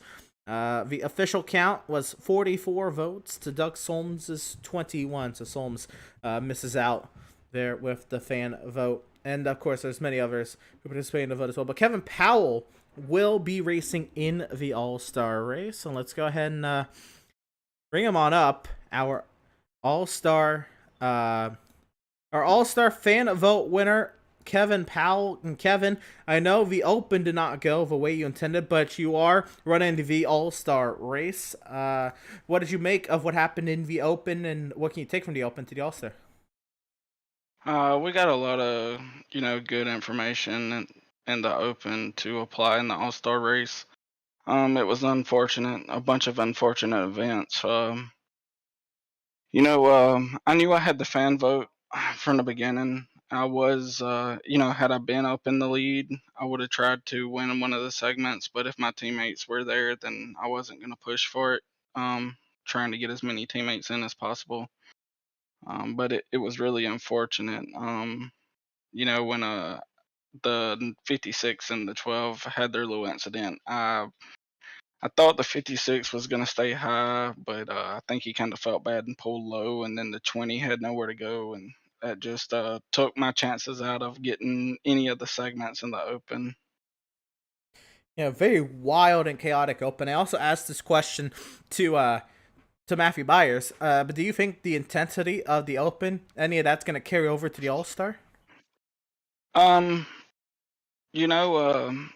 That's really a tough question. I hope not, because it seemed like drivers were trying, whatever they could to, secure a spot. There was a couple of times I had to lift off the corner, because the guy wasn't clear when he slid in front of me. But I believe the All Star race is going to be very, very competitive. Times are pretty much around the same lap times. Even the ones in the open that you see wasn't hitting close to the lap times we were in practice. They were still there during the race. So it's going to come down to, I think, pit strategy and how well you save your car throughout the race. Right on. And Kevin, talk about all the support you got this week. It looked like me being an admin of the Facebook page, I was consistently getting notifications all week saying 93 Powell all week. Talk about all the support that you had around you this week, and everybody who came to vote for you at the All-Star fan vote. Oh yeah, so the support is amazing. A lot of it is family. We have a big family. I would say half my votes came from family. But the day the voting opened or whatever, my brother had gave me a phone call and was like, "Hey, voting's open. It's your chance to get in now if you want to try." And so as soon as he called me, I posted the link out there, all my friends and family know, and within an hour, I think I was up to like 22 votes right off the bat. Well, there you go. Driver of the number 93, Kevin Powell. You're currently already on track and practicing for the All-Star race. Well, real quick, one more question. What about the new look on the 93 tonight? I'm getting ready to run a throwback race at Darlington, so I was just looking at some Ford paint schemes, and this one really stood out to me. So I grabbed it, I painted it, and I'm pretty happy with it. There you go. Driver of the number 93, Kevin Powell, the All-Star fan vote winner. Congratulations on getting into the All-Star race. Best luck to you tonight, and hopefully we're talking to you a little later on. Yes, sir. Thank you, gentlemen. Driver of the number 93, Kevin Powell. And again, winning his way into the All-Star race. Well, by fan votes. Winning their way into the All-Star race tonight, of course, was the 94 Matthew Byers winning the Open, Justin McMahon winning Segment 2, and Jacob Reeves winning Segment 1. And they have all made their way into the practice session. And now we can take a look at the practice charts and look at the drivers who are in here.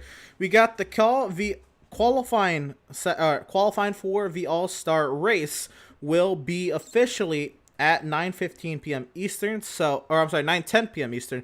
So you have 8 minutes till qualifying here, Ed, before the session will be advanced.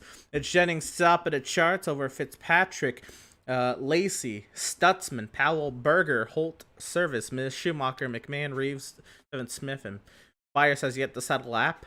So 14 right now in the All-Star race session. And what do you make of what you see?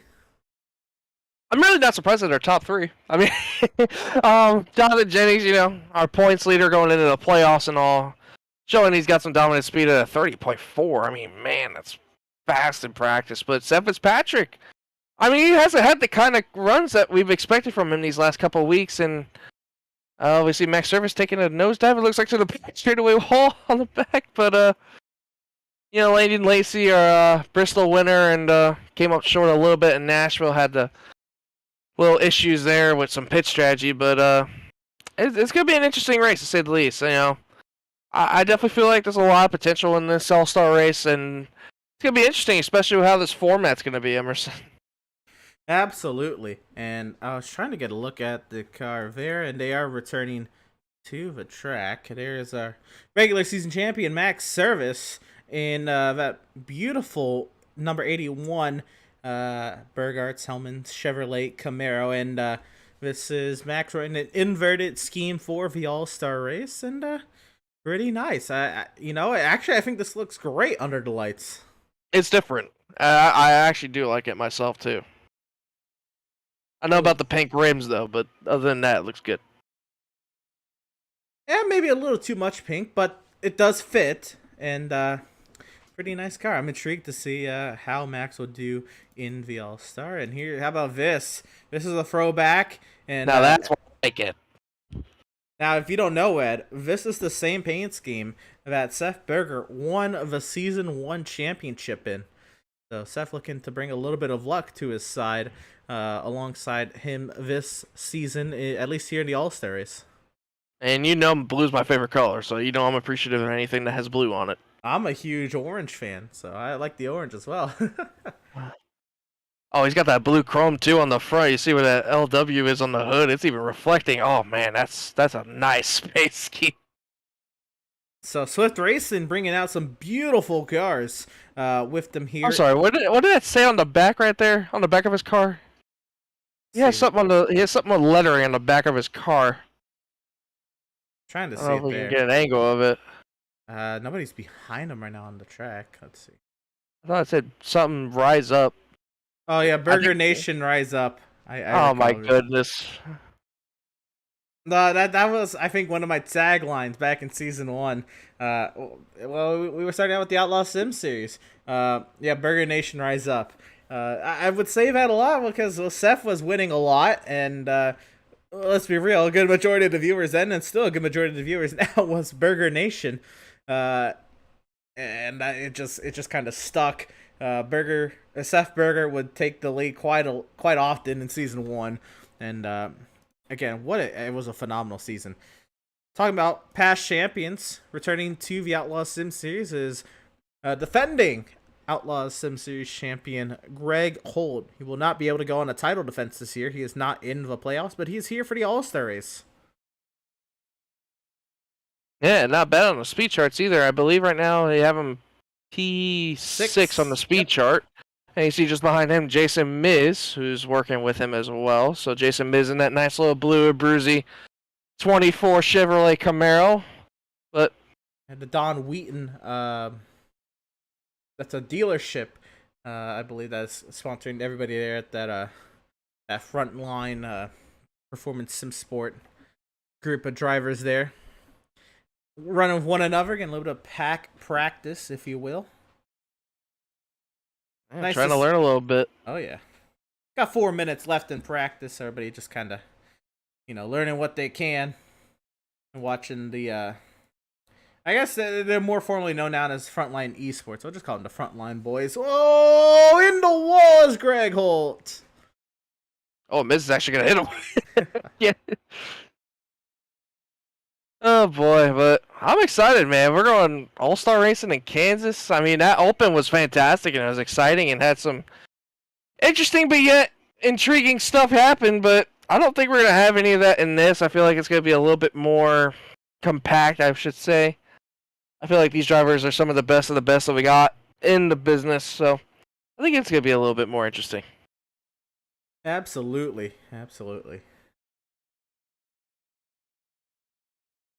Watching Justin McMahon work his way around the track. Want to go ahead and check in on everybody out in the live chat. Want to shout out everybody who's out there and rooting on your favorite drivers in live chat. I see some Kevin Powell support out there. I see Adam out in the chat. Oh, and a few others in chat. I believe one of I believe that is a Gaffrey out in the chat. That was look at a Holt wrecking again. I'd imagine that's also in playful spirit. But good to see everybody coming on out and supporting. And yeah, if you want to root or you want to show us who you are supporting tonight, go ahead and drop a comment down in chat. We'll go ahead and take a look at what everybody's looking at or what everyone's rooting at tonight. Big hit there for Max Service. Hopefully he's not practicing for what'll happen tonight. I'm interested to see. Devin Smith has a new paint scheme this week, and it's interesting to say the least, but I'm just not... Oh, the Nesquik. Yeah, I was a little surprised to see this. I haven't heard of Nesquik in I don't even know how long, man. It's been a minute. I used to drink that in school sometimes. Oh, Greg Holt's going for another spin. Yeah, Greg Holt went around. That good-looking car. Wonder what car Devin Swift will be bringing to the table for the playoffs. He's got a lot of sponsors. First he had that Mountain Dew, now he's got Nesquik. I wonder what's next week. Or 2 weeks, actually. I wonder, would they be conflicting Mountain Dew and Nesquik? They're both beverages, but they're I don't not. know. I think this is more of Nesquik's a not a soft drink. No, it's more of a milky drink, I would say. At least, it's a mixture. So, I don't think it would mix with that.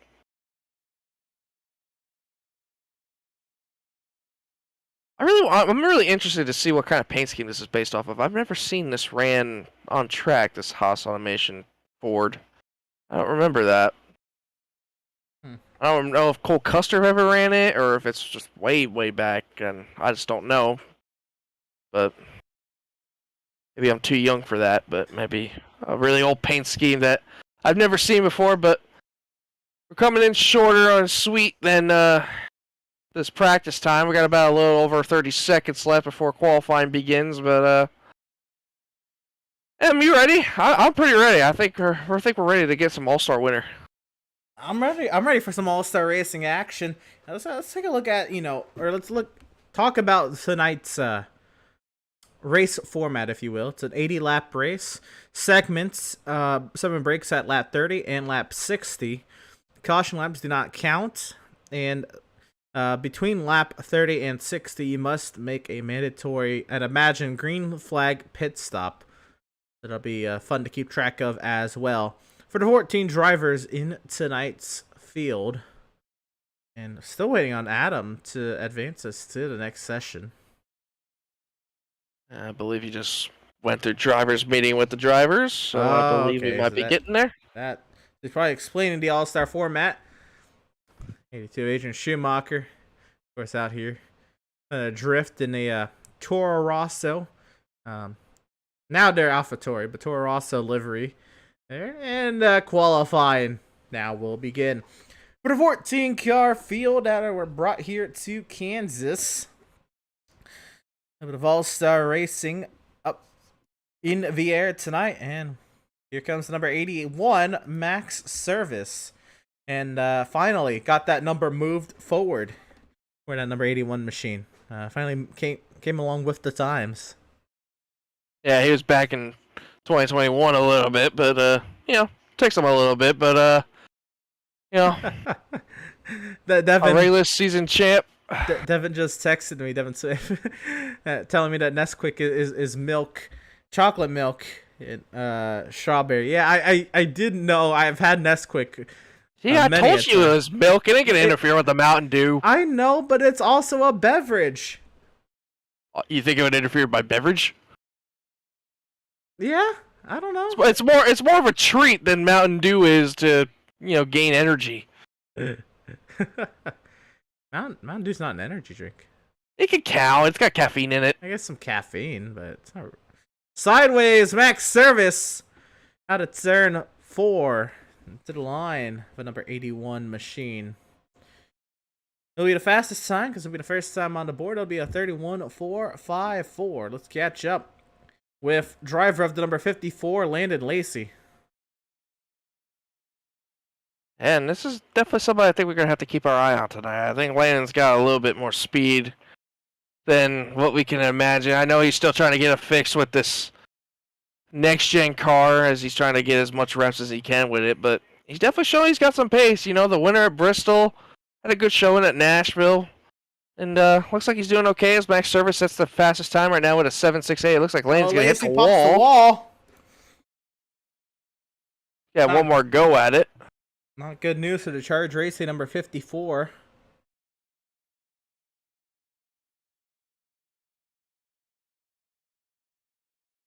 How about last year's champ? Oh, yeah, last year's champ, Greg Holt. He goes third, Greg Holt does.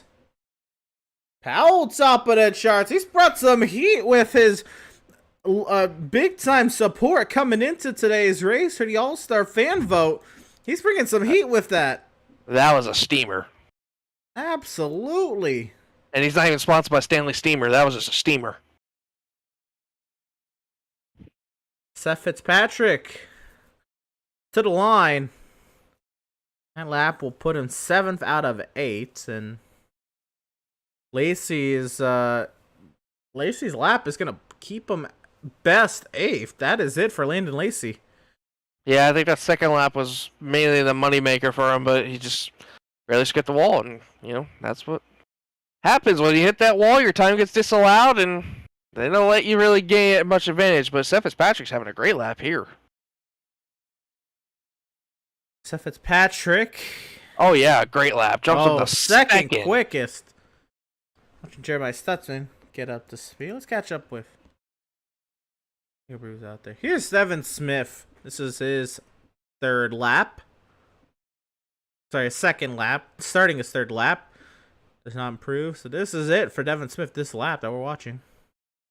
Yeah, and running the bottom, which is a little bit more different than most of our top 5 right now. Devin Smith, Season 2 Bristol winner. That's why he was locked into the All-Star race. And almost went back-to-back at Bristol Concrete. Devin Smith comes across the line. That'll be 9th quickest. 4 of a 95. Jacob Reeves into 22. Yeah, segment 1 winner in the All-Star Open. Got some good speed. See what he can do in this 22 Chevrolet Camaro. All-Star Open segment 1 winner Jacob Reeves. Driver's second highest in points this season without a win. And Reeves improves to 8th. I haven't really seen much lately grinding more on this third lap, so maybe that second lap might be it for him, but see what if he pays out there as we see Jeremiah Stutzman making some turns around there. His first lap was a 39.62. I don't know if that was by design going that slow, but I don't think we've seen a time like that all night tonight. Not entirely sure. It's at 8:20 though. Puts him 8th quickest. Final lap now for Stutzman. How upset is he going to be if somebody tells him that he's just 1/1000th of a second off of Justin McMahon's time? He's tied. Actually, they're about identical. Yeah, they're tied. I think Schumacher 1/1000th off of Greg Holt. Berger only 5/1000ths off of teammate Max Service. And Stutzman puts it in the wall. He'll tie for 7th. Man, the only driver that really hasn't made a time yet is Jonathan Jennings, and I haven't seen him on track yet. But Matthew Byers is out there, our segment 3 winner. Yep. All-Star Open winner Matthew Byers. See if he's got anything for these boys. I know people will think that he kind of lucked his way into the All-Star race of everything that went on around him. Oh, that's a good lap. No, that was actually slower than his previous lap. Oh, I misread that. I was looking at the different driver. My bad. And I don't know if he's got a setup. He's about a second off here, so he might just be running. Hey, I actually want to 10th slower. Yeah, this is not looking too good for him. No, he's about a second off the pace right now. Improves, but it will not even beat Jason Miz. Byers goes from about a second off to about half a second off, but does not get ahead of anyone. So that does it for him. We still have one driver left to qualify, Jonathan Jennings, but he has yet to take to the track. He's done this in the past recently. He hasn't been making qualifying runs, but he somehow manages to have a really great race run, so maybe he's just that confident. You know what? He may be using this as a little bit of practice for the playoffs. And, of course, you can take a look at the playoff schedule. That, of course, we've been talking about it. Daytona Road is in 2 weeks' time, because next week we're off next week. And after that, we go to Daytona Road, then Milwaukee, then the Charlotte Roval. And then we'll eliminate the bottom 4 points. Second round, we'll go to Lakeland, Florida's USA International, the short track that we were definitely put through the ringer on here in the iRacing Rookie Oval Series Street Stocks and Legend Cars. Everybody has at least some experience at USA International. Yeah, we went through the ringer there. Talladega, of course, round 31. Round 32, the track that's dubbed as Too Tough to Tame.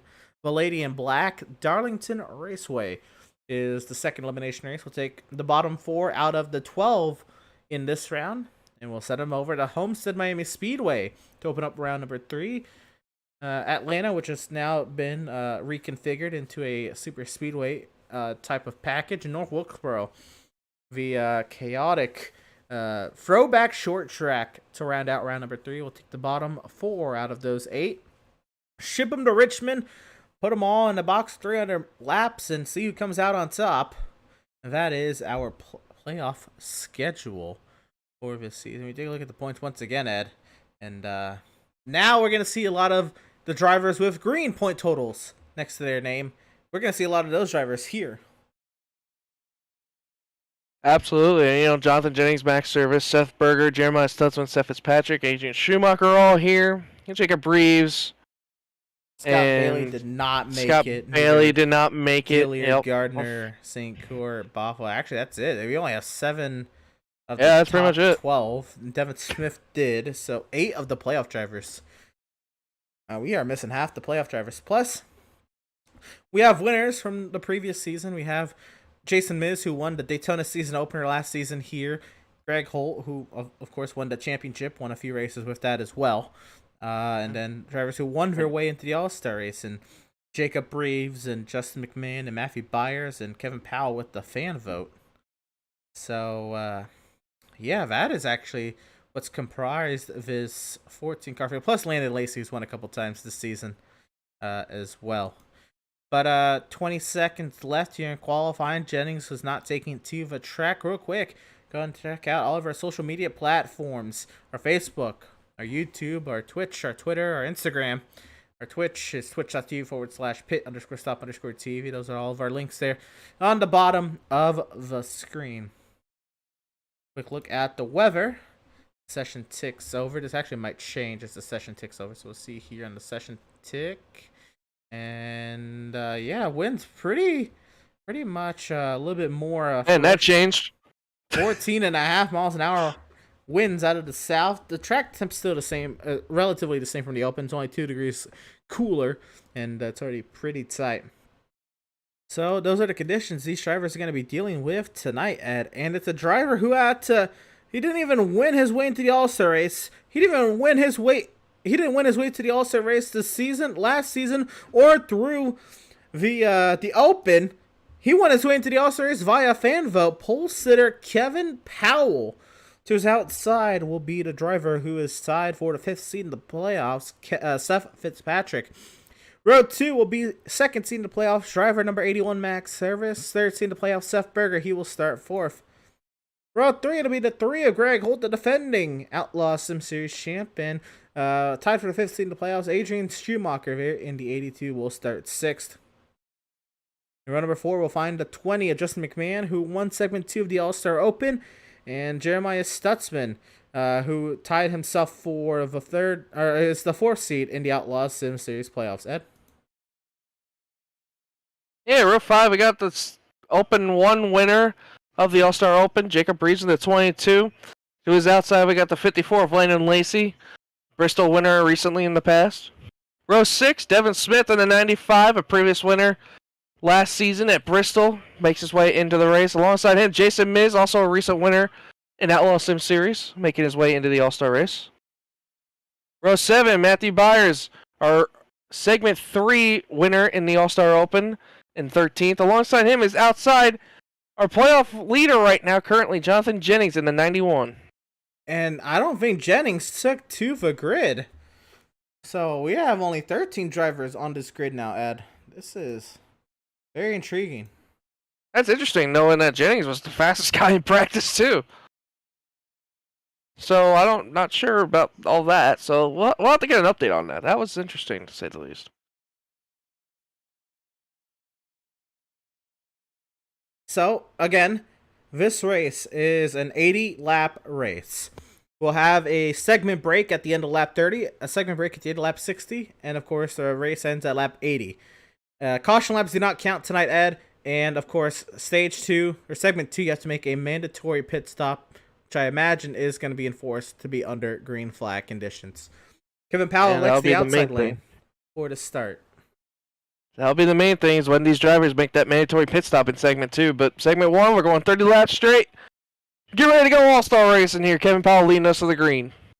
Absolutely. The iRacing.com safety vehicle will find its safety down in the pit lane. The field in the hands of fan vote winner Kevin Powell racing in the All-Star race.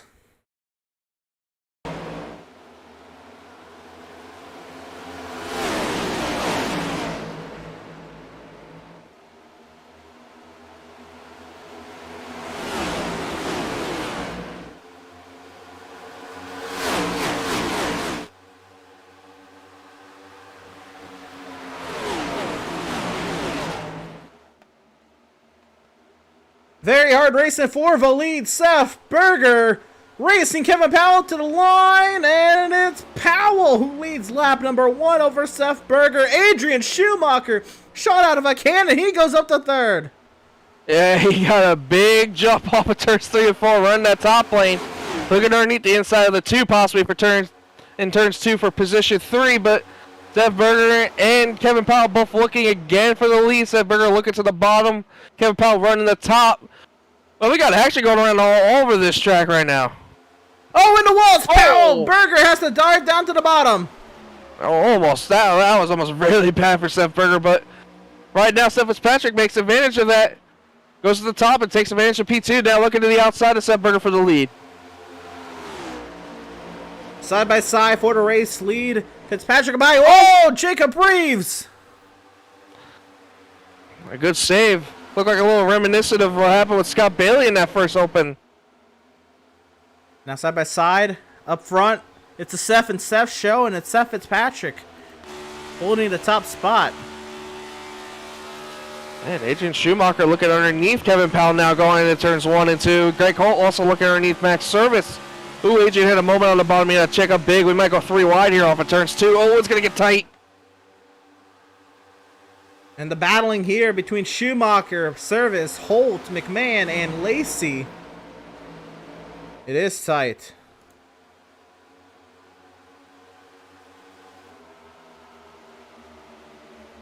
Schumacher holds station in 4th.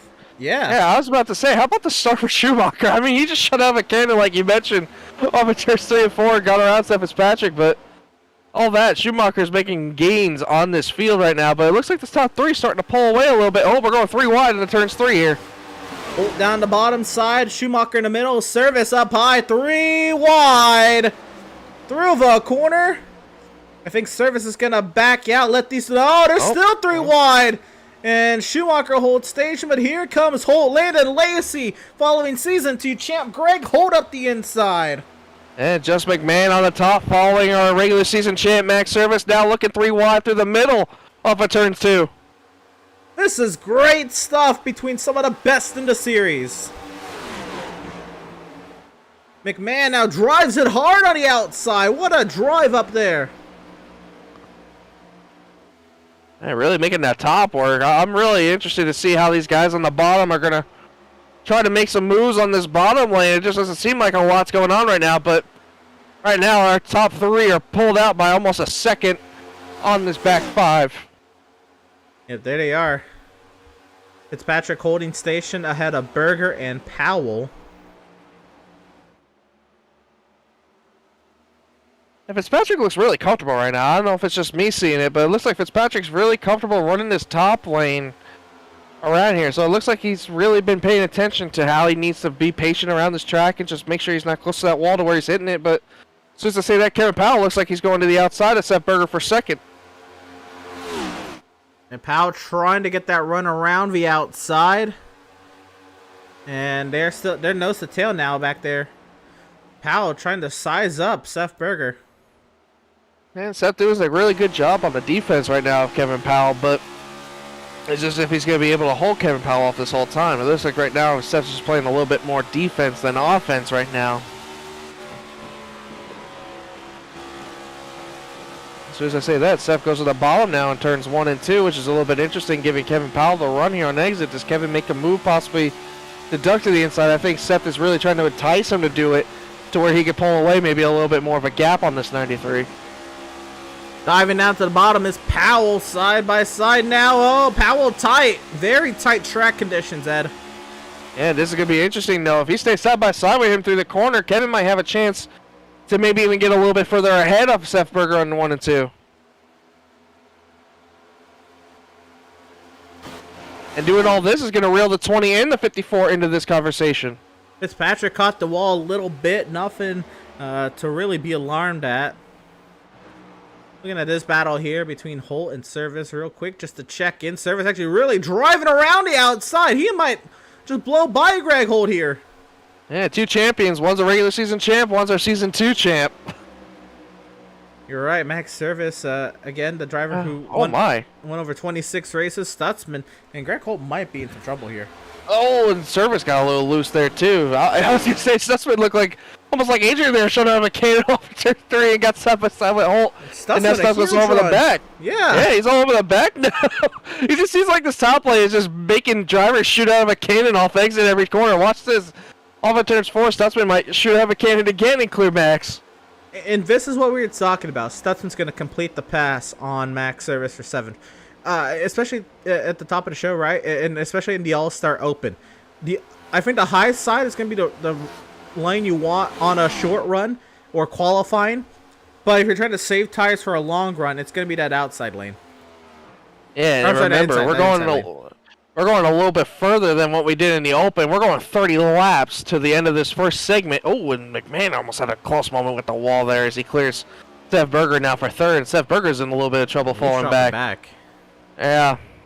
I wonder if he's maybe thinking the conservative side like we were just talking about. But remember, we're going 30 laps to the end of this first segment. And then we're going on another 30 laps to where they have to make a mandatory green flag pit stop. So maybe a little bit of strategy maybe playing out by some of these guys. Maybe like a Seth Berger or maybe a Greg Holt saving tires. But we know Greg Holt, he likes to use his stuff up a little bit early and then he starts to fall off a little bit. And McMahon, man, he's just really getting closer and closer to hitting that wall. He's really trying to get everything he can out of this 20 machine right now. Yeah, Justin McMahon was absolutely on it. And Stutzman. I really want to say it too. I'm really impressed by that 20. Oh, sideways! Between Lacey and Stutzman, and Stutzman's on the move. Oh, Lacey, a problem.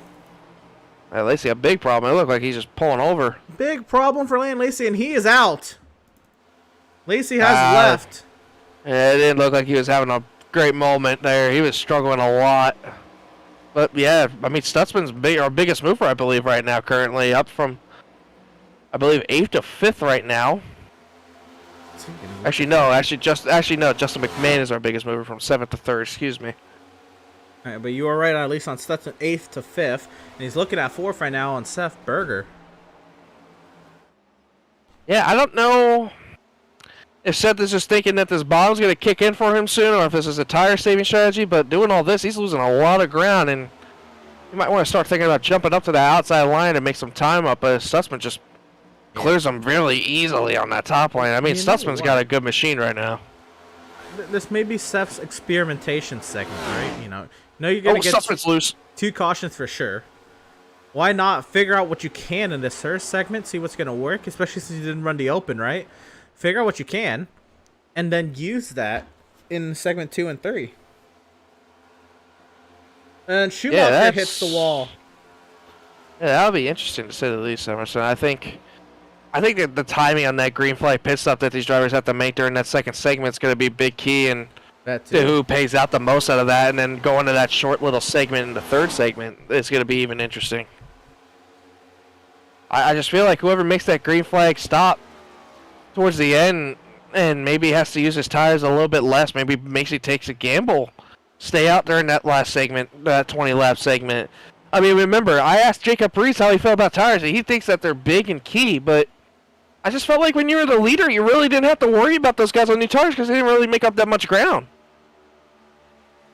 It's battle for 10th. Devin Smith, Jason Miz. Season 2 winners. Bristol for Devin Smith. Daytona, season opener for Jason Miz. I think Kevin Powell might have hit the wall in second. He fell off from 2/10 to about 8/10 now. And McMahon might he's falling off big now, too. Yeah, he fell off big right there. McMahon, I know I said it earlier, I'm really impressed with this 20 machine. I mean, I forgot where he really impressed me. I think it was Bristol. He was really showing he had competitive speed to keep up with Landon Lacey for the win, and just had that unfortunate, mistake where he got caught up in a wreck. But he's been bringing consistent speed. I know he didn't really show it at Nashville last week, but I really wouldn't be surprised if this 20 wins a race during the playoffs, Emerson. I would say it now. Sure. You could put that on a sticky note and send it. I have no fear in saying that this 20 will win a race during the playoffs. And that's another thing we're gonna talk about, right? Ed, is that we've gotten a lot of part-time drivers over the course of the summer. I know somebody like a Ray Schaefer, he's probably not gonna run too many more Outlaws races this season because of school. But I'm looking at like a Landon Lacey who just returned right now here, a couple races ago. McMahon, who came to the series, Byers, and so many more names who are just showing up. Cortez. Right, all these drivers that are part timers who didn't make the playoffs this season, they're all fast, and there's gonna be there's potential for a lot of playoff spoilers this season. Yeah, I mean, these guys that are racing for the playoffs, they don't have to back out from these playoff guys. These playoff guys have to be more worried that they don't get caught up in these non-playoff guys fighting for wins. I mean, they gotta worry about everything else, but these guys that are fighting in the playoffs for one single bit, they just want to get wins. And how big of a change would that be if somebody fighting for the win in the playoffs needs a win and the guy that not even in the playoffs gets the win? I mean, that's a big difference. Absolutely. And it's added a whole other dynamic to the playoffs that we're looking at. I don't know. Oh, and big time damage. Is that Seth Fitzpatrick? Is he have suspension damage? I think he might be actually glitched. I think he's been having a little bit of a internet issue going on a little bit. Lag. But it looked like it. I was about to agree with you for a second. I saw the sparks too. And I saw usually when you see sparks, you see something broke. Yeah, usually when you see sparks, it means something's broken. You see sparks on the straightaway. That's really bad. Yeah, that's really, really bad. Oh, he's sideways though. Very sideways is that 2 car. Oh, and the 20 looks like he had a moment too. Unless he's just really running the bottom. I think McMahon is just trying to find his spot and hold station in front of the 93 if he can. But not clear. Going at it here. Yeah, Powell's going to try to get back to second after having that little bit of a struggle. I believe he might have hit the wall. I don't know if there's damage on that right side. I don't see no... Actually, no, I see a little bit of a crinkle on that right front.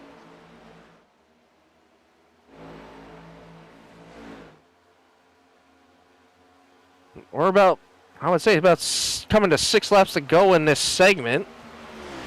So every position from here right now matters. I mean, these guys are going to... I would expect everybody on the track right now to come down the pit road to get 4 tires once the segment's over.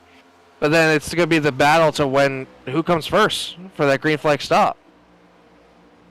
Do you wait it out maybe and wait towards the end to come do that stop? Or do you maybe take your chances early and then hopefully fight off that guy on the fresher tires towards the end? That's going to be the key, who does what.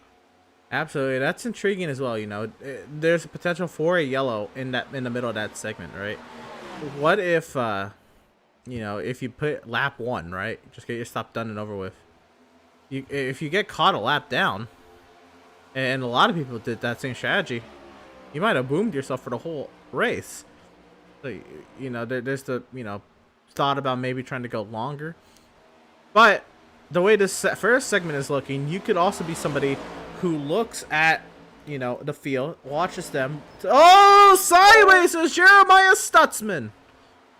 Yeah, and I was going to say, too, Emerson, I mean, with the aggression that we've seen since the start of the drop of the green flag, I would not be surprised if a yellow were to fly during this second segment with how second very segment. Sideways. And it looks like Stutzman's really struggling right now. I don't know, maybe if he just burned off that right rear tire or if he maybe hit the wall and the handling of his car's gone away, but he's not having a good time right now on handling. And there's something to miss on that 71. Here's this battle for 7 for Reeves and Max Service.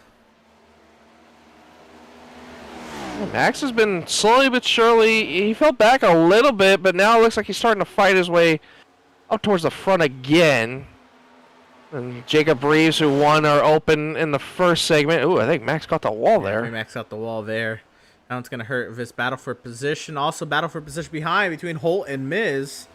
Yeah, we saw those two battling in practice. Yeah, they were just having fun in practice. Who knew they were going to be putting it to the test here? I wonder if Miz learned anything. Maybe he used a little bit of moves to get around the 3-0. Maybe so. Maybe so. This is all going on. This is about 12 seconds back of race leader Seth Fitzpatrick, who takes 2 laps to go in segment number 1. Like I said, I just looks like this 2 is just fairly comfortable right now. It just doesn't look like he's making many mistakes. Looks like he's pretty much set sailing with this clean air. I mean, he's pulled out about 1.5 seconds on the 20 of Justin McMahon, so nice little start for this 2 group. Hopefully he can keep it going the rest of the night as he's coming around to take the white flag in the segment. 1 lap to go in segment number 1, and Miz has gotten around Greg Holt for 9th. Looks like Reeves is going to hold station over Max Service for 7th. And as far as battles around the track, there's not many.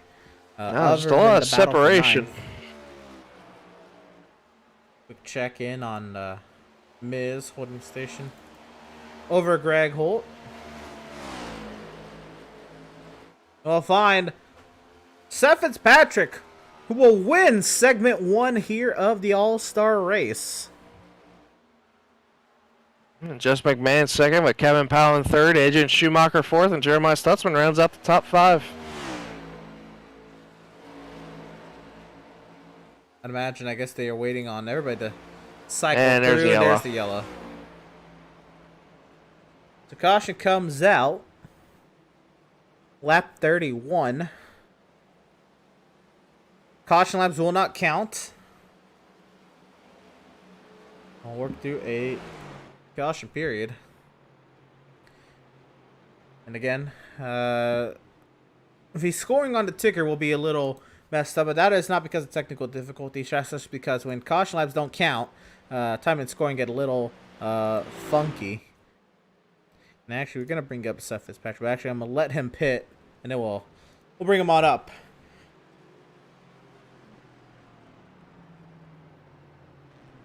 That was an exciting stage 1. Sure. Yeah, there was great battles all the way around. Cars getting sideways. Drivers literally figuring out how their cars are handling on a 30-lap run on the fly. Yeah, and I'm wondering if some of them are going to take some note, maybe make some adjustments to their cars to get ready for another 30-lap run, but it's going to be a little bit more of a different 30-lap run. Some drivers may make it a 15-lap run. Some may Maybe try to even go a 20. 20 or 25. I don't see how people don't go longer than 20. I think 20 is probably the limit, just to make up some time. You know, I don't think you want to have 5 laps to come out on new tires and make up time. I think you want as much time as you can, as we see all of our leaders come down pit road to get a 4 tires and fuel stop, hopefully. So we'll see what happens as we see Seth Fitzpatrick pull into his box. Oh, and he had to back up. We had a couple takers miss it. I saw Agent Schumacher had to back up on pit road. But that car behind Seth missed it as well. And it's Greg Holt. Yep, that is Greg Holt. Down and away is the 2 still. Oh, looks like Seth Fitzpatrick still wins the race off pit road. Seth Berger actually jumps to 3rd. It seemed that. Let's go ahead and bring on up driver of the number 2, Seth Fitzpatrick. Bring on up segment 1 winner, Seth Fitzpatrick. And Seth, not points racing tonight, you know, not going for anything playoff-wise, but having a lot of fun tonight in the All-Star race. Taking the lead there pretty early in segment 1. How do you feel? It's okay. Not really where I'd like it to be, but I'm fighting 2 different things on both ends, so I'm afraid to touch it, to be honest. Oh, no. That is the worst. When you got one feeling one corner and another feeling in another. With that being said, how aggressive or how passive are you going to take this second stage, knowing that there is, you know, a mandatory pit stop in this stage? Well, I mean, I just look at it as this race ain't paying nothing, so we're just gonna run it as hard as we can. Well, there you go. What was it like? I don't know how intently you watched the All-Star Open, but what kind of notes did you pull from the Open if you did?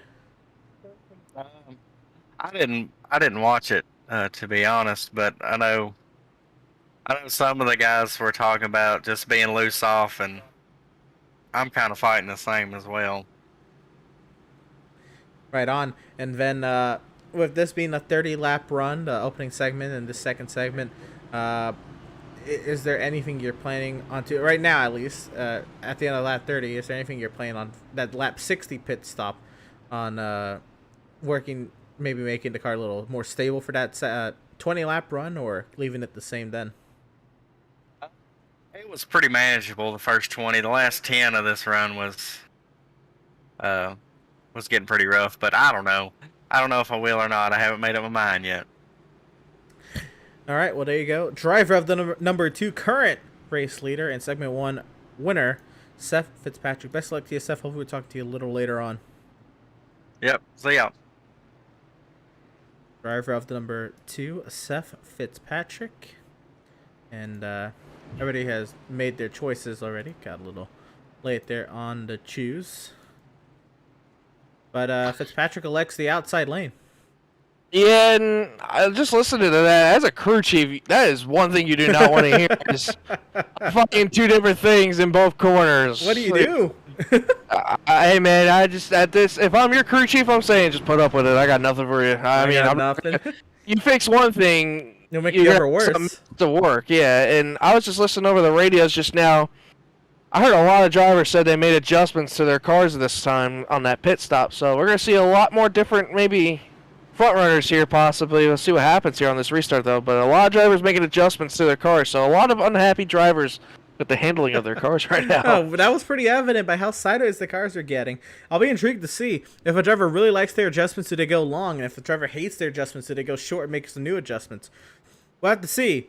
As the iRacing.com safety vehicle finds its way off of turn 4 and making that hard left turn into the safety of pit lane. The field in the hands of the 2 of Seth Fitzpatrick, and green flag back in the air. Segment 2 is underway, and these drivers have a mandatory pit stop.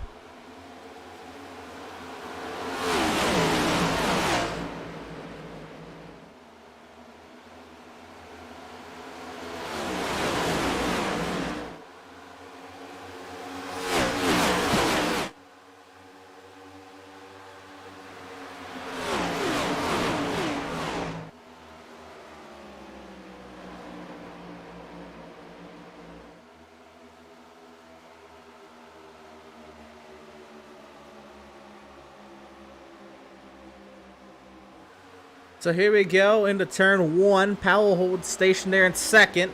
And it's Jason Miz trying to make something happen on that outside back here in 5th, or battling for 5th anyway. The top 4 get single file. It's McMahon 3rd, Berger 4th. This is all behind race leader Seth Fitzpatrick.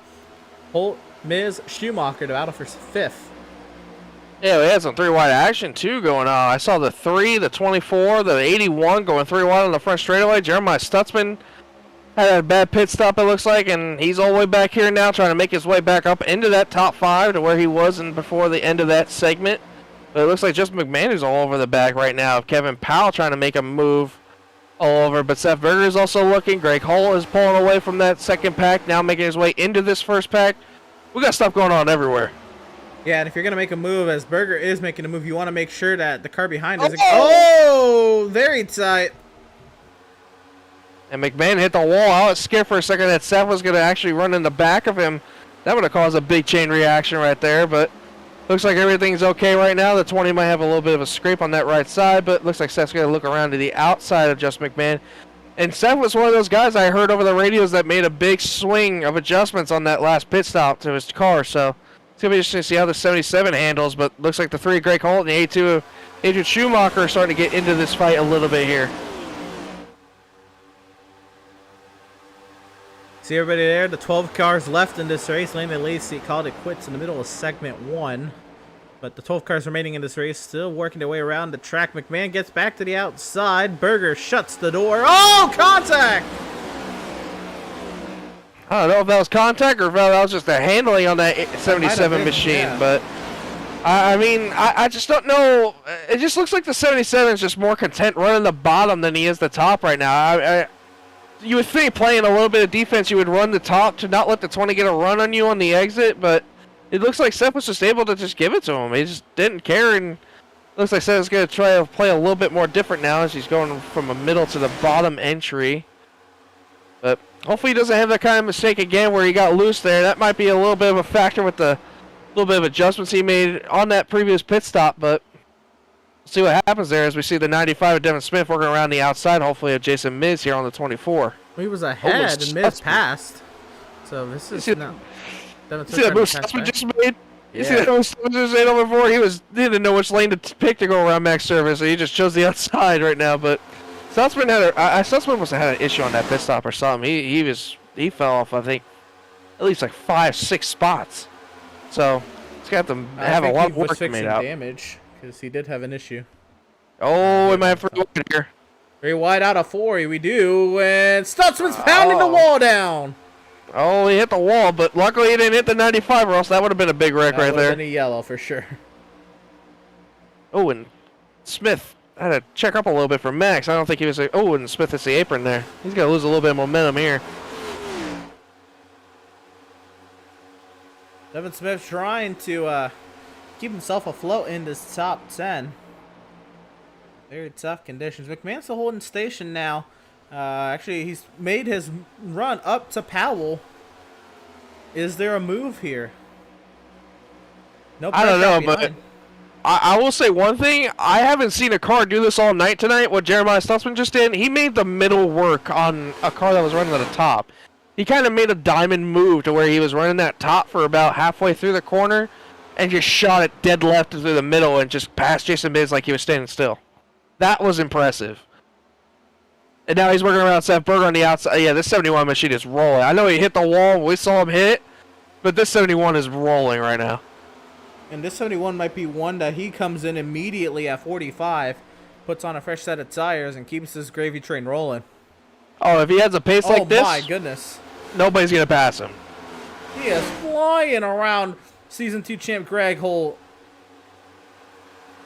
I mean, just remember, Emerson, he was back in like 11th. I think this is what he's doing. I think he's pushing everything out of the tires now. He's going to come in for another fresh set at the halfway point of segment 2, and he's going to keep this going. I mean, why not? He's got this kind of pace. I would do exactly that. I mean, it's ridiculous the kind of pace he's putting on right now. He's making it passes look like these cars are standing still. Somehow he's not the fastest car on track. It's still Seth Fitzpatrick leading, but he is the second fastest car on track. Well, we got a battle just behind them. Greg Holt and Max Service going at it with each other for these 3 battled it out all last season.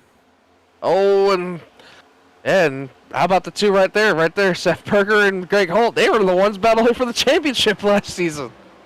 They also had a little bit of I guess a little bit of a rivalry last season, a little bit of contact with one another at multiple points during the season. I'm sure that's blown over since they've talked, and of course Greg didn't race a majority of this season, but they have had their history, these 2.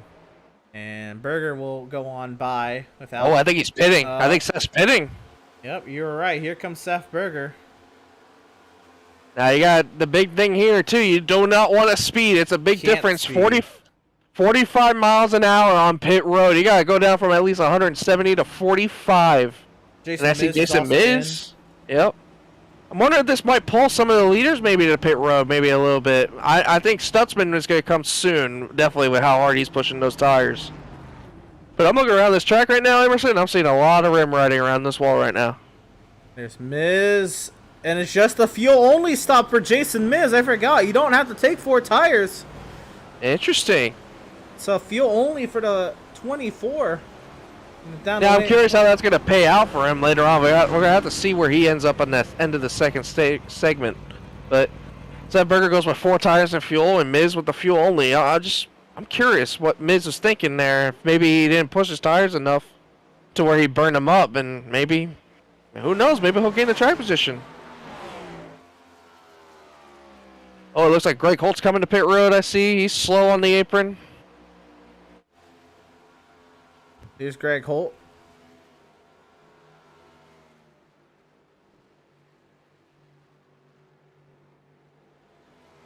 And Holt, the 3rd driver to pit, and I'm imagining we're going to see a lot soon. believe also max Yeah. service. Yep.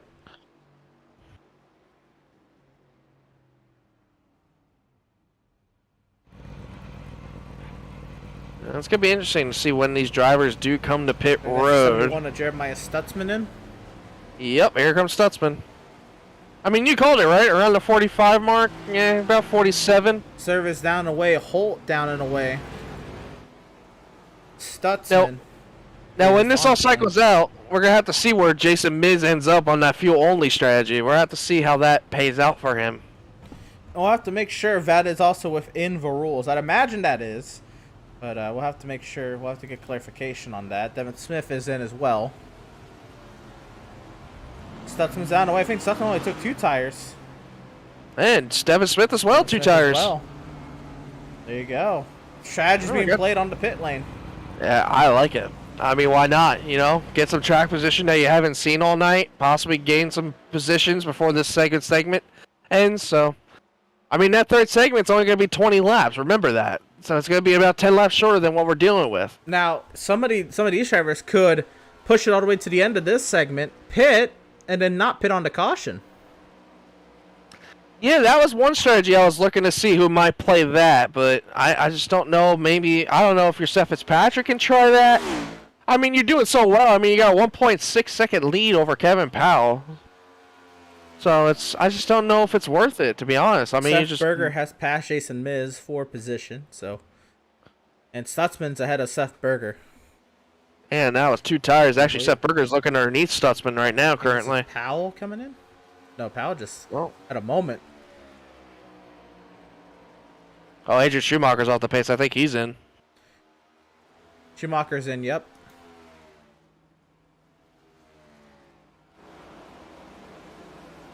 So currently, right now, we're still waiting on Matthew Top 5. Byers. Yeah, basically top 5 right now. And Seth Berger's still battling with Jeremiah Stutzman this whole time. Is somebody going to try the strategy of coming in on the last lap? I'm not sure. Oh, that was bad. Seth almost used Matthew Byers as a pick to get around Jeremiah, and it didn't work, and Matthew Byers almost just got fenced for it. But Adrian Schumacher looks like he's down and away. Here's the battle for position. They're catching with Adrian Schumacher. This could be the battle for the lead on pit stops. And Stutzman's just bringing an insane amount of pace right now.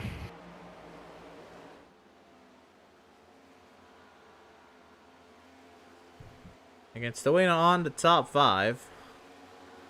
Yep, Byers, Reeves, Powell, McMahon, Fitzpatrick all need to pit still. And then after that, we'll all be cycled out.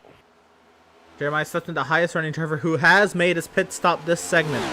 Again, the criteria for segment 2 was to make a mandatory pit stop. And I'm imagining that it doesn't matter what you took as long as you made some sort of service inside the box. Jason Miz attempted fuel only. It was 2 tires for the 71, 4 tires for the 77.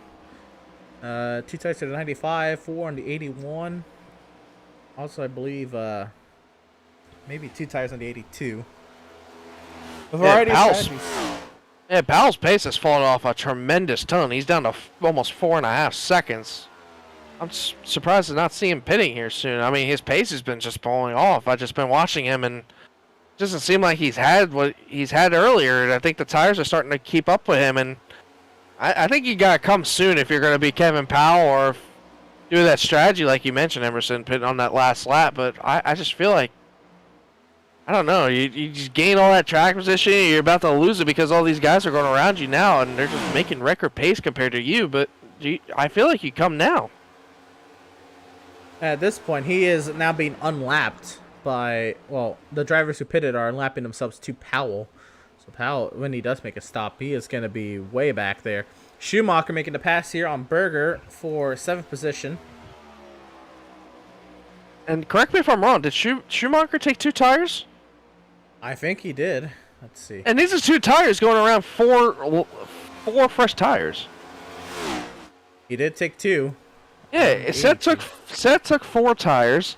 Schumacher and Stutzman both took 2, and they But passed him like it was Schumacher's 2 easy. tires are fresher than any of Seth's 4 tires. You are correct. Now, I will say Stutzman just did around McMahon just now, and he is catching Fitzpatrick at a record pace. Yeah, Fitzpatrick is being caught quickly. Oh, McMahon is struggling. He was wiggling. I don't know if you saw that, Emerson. The back end was sideways. Yeah, everybody's struggling for grip. We've definitely been keen to that. Very tight track conditions, but these drivers have made very loose setups. But also, everyone's going to look like they're struggling when you put them up against fresh tires. Absolutely. 4 laps to go on the segment. 4 laps to go on the segment, and we still have to watch a top 5 pit. I think Schumacher just got around Stutzman. Yeah, that's the battle for the lead in the people who've pitted. And Schumacher's going to lap himself to Fitzpatrick as well. So Stutzman must have had a moment. Schumacher to 6, leading the drivers who've pitted. And we still have to wait for the top 5 to pit. I think Stutzman must have had a moment because he had kind of a gap on Schumacher, unless just the tire comparison was just that big of a deal from the 2 tires. Schumacher did have fresher tires. How much fresher? Not entirely sure. It is 3 lap fresher tires for Schumacher. The vet's 3 laps fresher tires on 2 tires. Don't buy me like that. Oh. Now that just leaves 4 drivers that need to pit.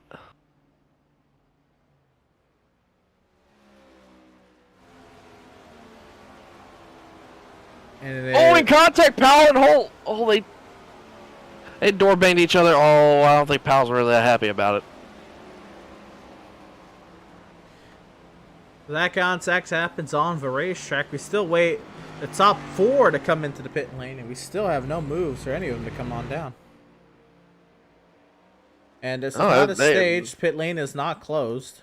It's got to be close. It's 2 to go. And here's here the comes leader. Fitzpatrick. There's McMahon.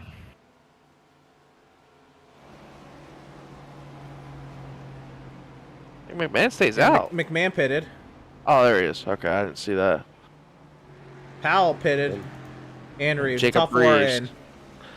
All right, so let's see how this pans out. Oh, max service. Oh, my goodness. He got loose off of turns 2. So are these plans to splash and go? Or is there 4 tires happening on these drivers? Right side's up on the 90, on the 2 and the 20. Full 4 tire service for these drivers. Adrian Schumacher takes the lead, is leading on the final lap. And it's Patrick down and away. So waiting on Reeves and Powell. Powell's down and away. It looks like 4 tires for all 4 of those guys that just pit. Which is interesting. Those 2 tires actually gambled out for both Stutzman and Schumacher. Meanwhile, Adrian Schumacher is going to win segment number 2 of the All-Star race. Jeremiah Stutzman 2nd, Berger 3rd, Smith 4th, and Greg Holt in 5th. So Mrs. Gasoli did not pan out because he's in 10th currently, but the 2-tire call from Schumacher and Stutzman did pay out. Fitzpatrick comes 7th, McMahon 8th. Powell crosses the line there, 9th. Miz 10th. Byers 11, Reeves, and the caution comes out. Oh my, and Reeves was close to getting lapped by Schumacher. Yeah, Reeves could have to throw that caution quick before Schumacher got to the line, and they did.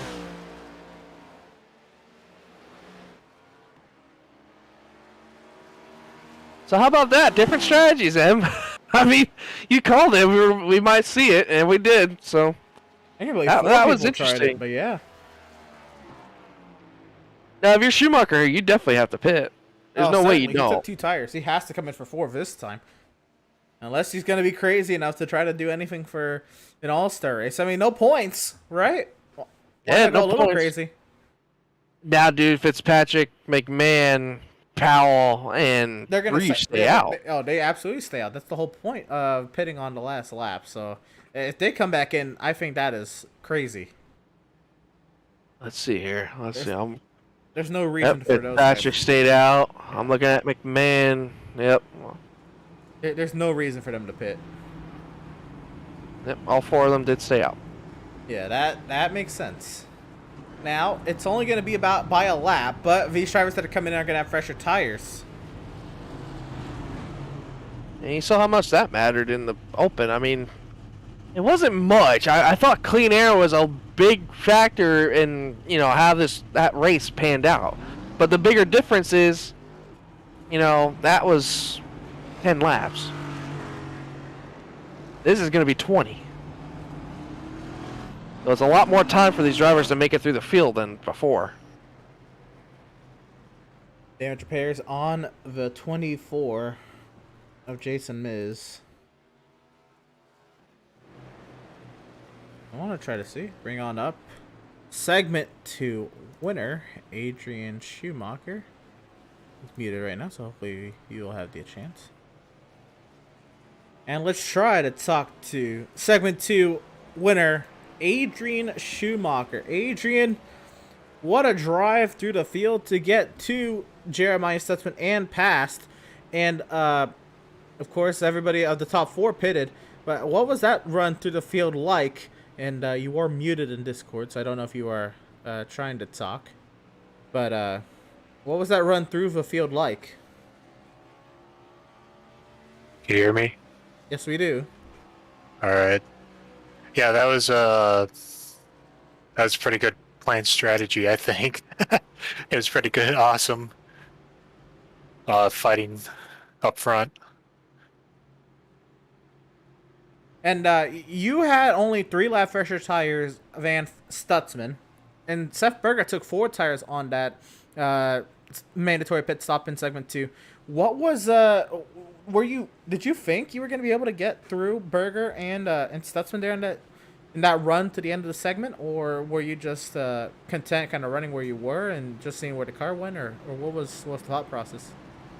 I thought just taking 2 tires to try and get that segment win, because I could catch the guys who couldn't take tires, and the guys that did, I just hope I was enough pace. It seemed like that was the case now, Adrian. It's a 20-lap run. We saw you kind of shoot out of a cannon on the initial start of the race. What's the plan for this 20-lap run? How do you attack it?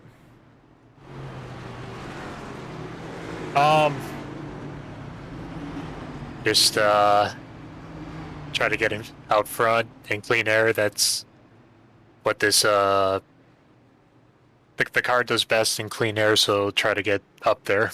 That's the plan.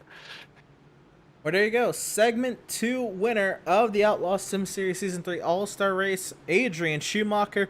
Congratulations on the segment win. Hopefully we're talking to you in about 20 laps time. Thanks, guys. Driver of the number 82, Adrian Schumacher, with that segment win. And again, he said it there. He was going for the segment win. We had no idea he was until he was going at it with Stutzman.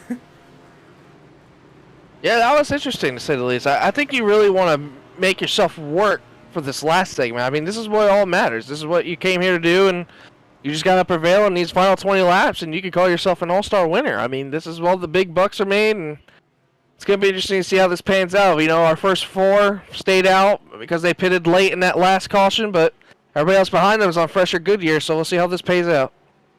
The iRacing.com safety vehicle finds its safety in the pit lane, the field in the hands of Seth Fitzpatrick, and green flag back in the air, 20 laps to settle it.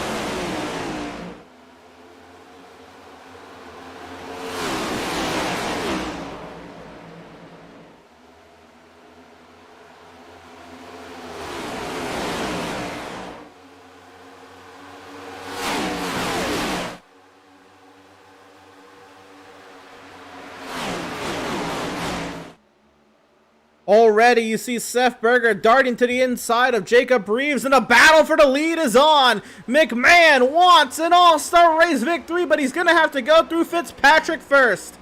Yeah, it's the closest McMahon's been to Fitzpatrick all night long so far. Not the greatest start for Kevin Powell, who's fallen back about 2 to 3 spots since the start. Did not get off to a good start on those old tires, but Jacob Reeves, McMahon, and Fitzpatrick prevailed as Seth Berger now Looks underneath Jacob Reese for third, but McMahon slowly but surely looking to the inside now of our leader, Seth Fitzpatrick, for the lead.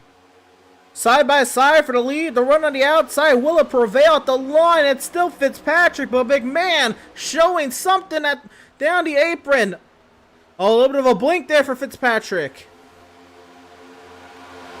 McMahon's going to try this bottom line. You haven't seen him use it that much all day today. He's been mainly running that top. But how about Jacob Reeves and Seth Berger and Kevin Powell trying to get back into the picture here, trying to make something work? Trying to make something happen. That's everybody all packed up here in the walls. Reeves still going after the lead is Fitzpatrick and McMahon. And McMahon looks like he's going to settle back into second, just behind Fitzpatrick, going to try to go back on this top and build another run. He really did get a good shot off the corner to get to the inside of Fitzpatrick, but once he got to the inside, he couldn't get clear. He got just about to his door, but he could not get the power down to complete the pass. It just shows how difficult it is to pass on that inside line here at Kansas. 15 laps to go. Fitzpatrick trying to fend off Justin McMahon, and Seth Berger has cleared into third. Seth Berger cleared into third. He was battling Kevin Powell there. He's now cleared back again. I think that battle's going to continue on.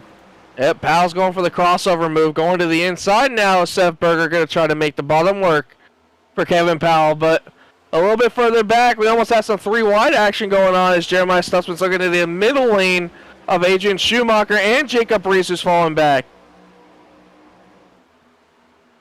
Yeah, everybody packed up here for 5th, right behind Berger and Powell. Powell on the top side now, looking to take advantage of that. He clears Seth. Oh, here he goes again with Stutzman to the bottom. 3 wide going into 3. Trying to make something happen. 3 wide. There they are. And Stutzman clears both of them. 2 for 1 special.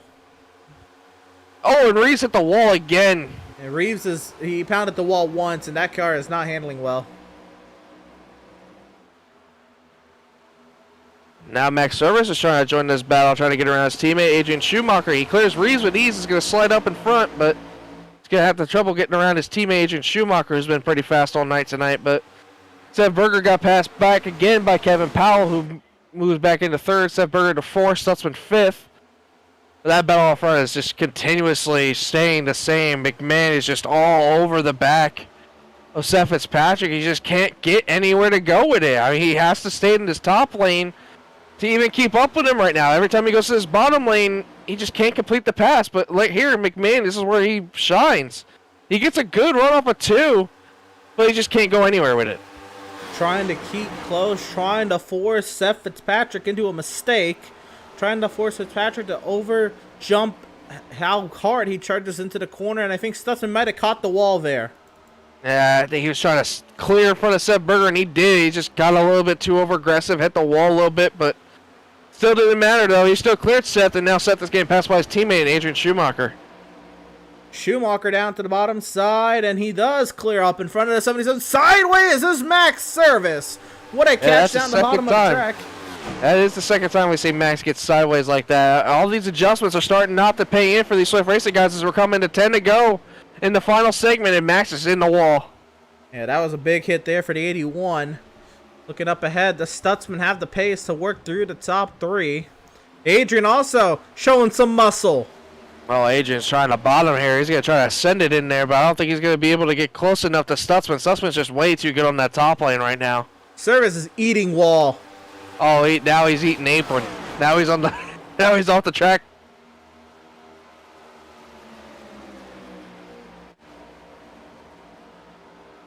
I think Max is coming to pit road.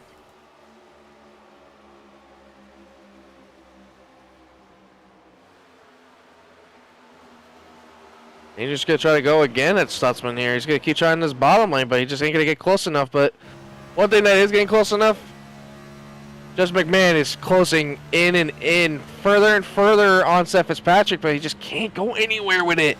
We're getting down closer and closer. We're going to come to 8 laps to go at the line. He just needs to try something different to get around him. I know it ain't going to mean much, but I mean, how would you like to say your first Outlaws Sim Series win was the All-Star race? It'd be pretty special having to go through the best of the best. Look at this send from Adrian. Agent's really trying hard to get around Jeremiah Stutzman. I think he knows he's a little bit faster, but Stutzman, you just see it. Look how much he gaps Adrian Schumacher right there, just running that top lane. It's just insane.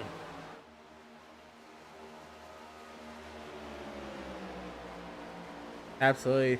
Jeremiah Stutzman holding station there in 4th, and it is tightening up once again out in front.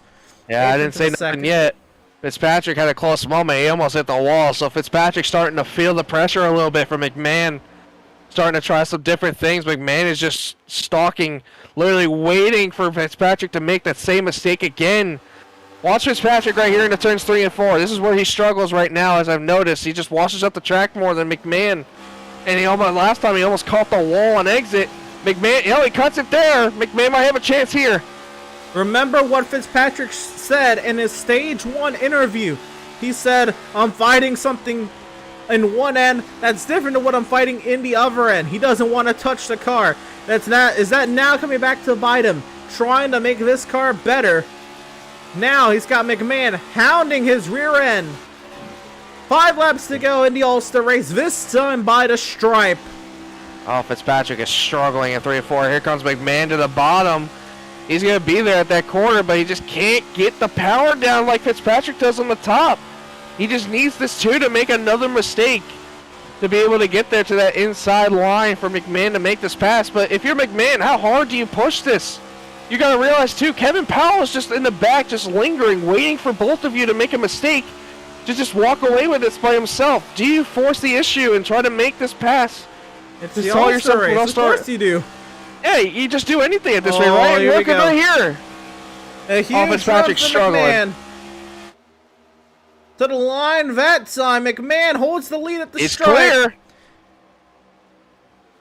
He's not going to clear up in front of the 2. He's going to give Fitzpatrick the chance on the outside lane. Now. But McMahon clears out in front of Fitzpatrick. He's sideways. Yeah, but so was the 2. The 2 had a moment, too. Either he was tight or loose. I couldn't tell really there, but he didn't really gain any ground from that. McMahon out front now, looking for his first win. Oh, Fitzpatrick struggling bad here. Here comes Powell now to the inside. Does Powell have anything? Does Powell have anything for these last 3 laps to get to the 20? He's going to have to send it if he does. Schumacher has cleared by Stutzman for 4th. Reeves to 6th. Holt, Miz. And Max has already left the session.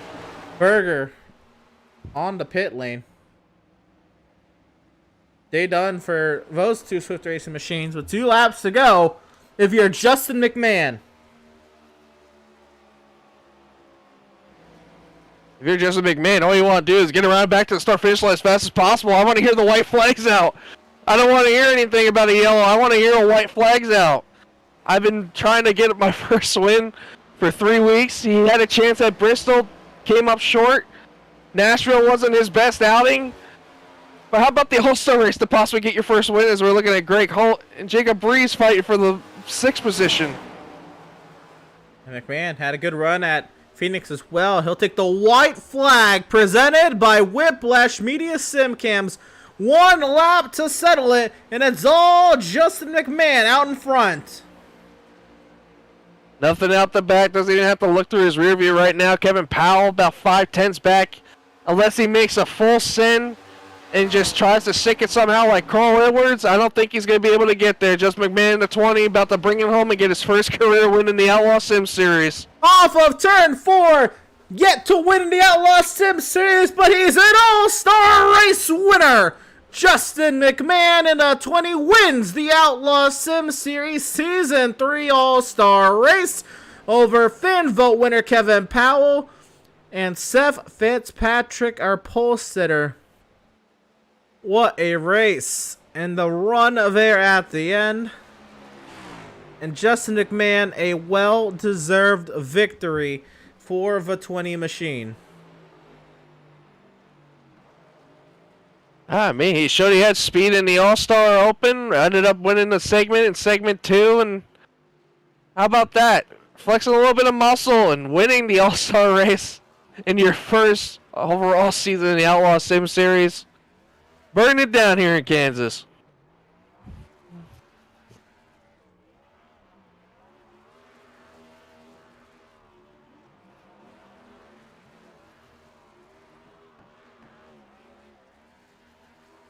Justin McMahon, rightfully so, celebrates on the front straightaway.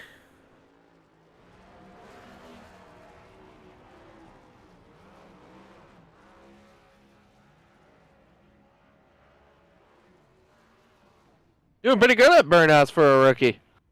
I'd have to imagine he may be a rookie to the Outlaws Sim Series. He is not a rookie at this iRacing thing, because he did pretty well tonight.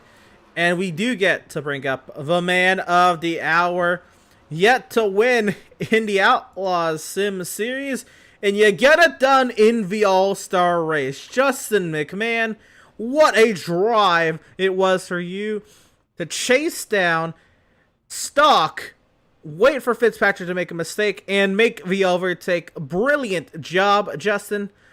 How did it go from your point of view? It was a struggle there for a little while, battling with a pretty loose race car there with a long run, but our strategy ended up working out with the guys there, and he made a little bit of a mistake. He got a little tight, I think, and I was able to get a little bit more rotation coming out of turn 2 and turn 3. I changed my line a little bit and was able to take advantage of it and bring home the win. So with segment 2 being a segment where you had to make a mandatory pit stop, was your plan always to do what you had done, or did that alter throughout the segment? We were throwing it around. We didn't know what we were going to do.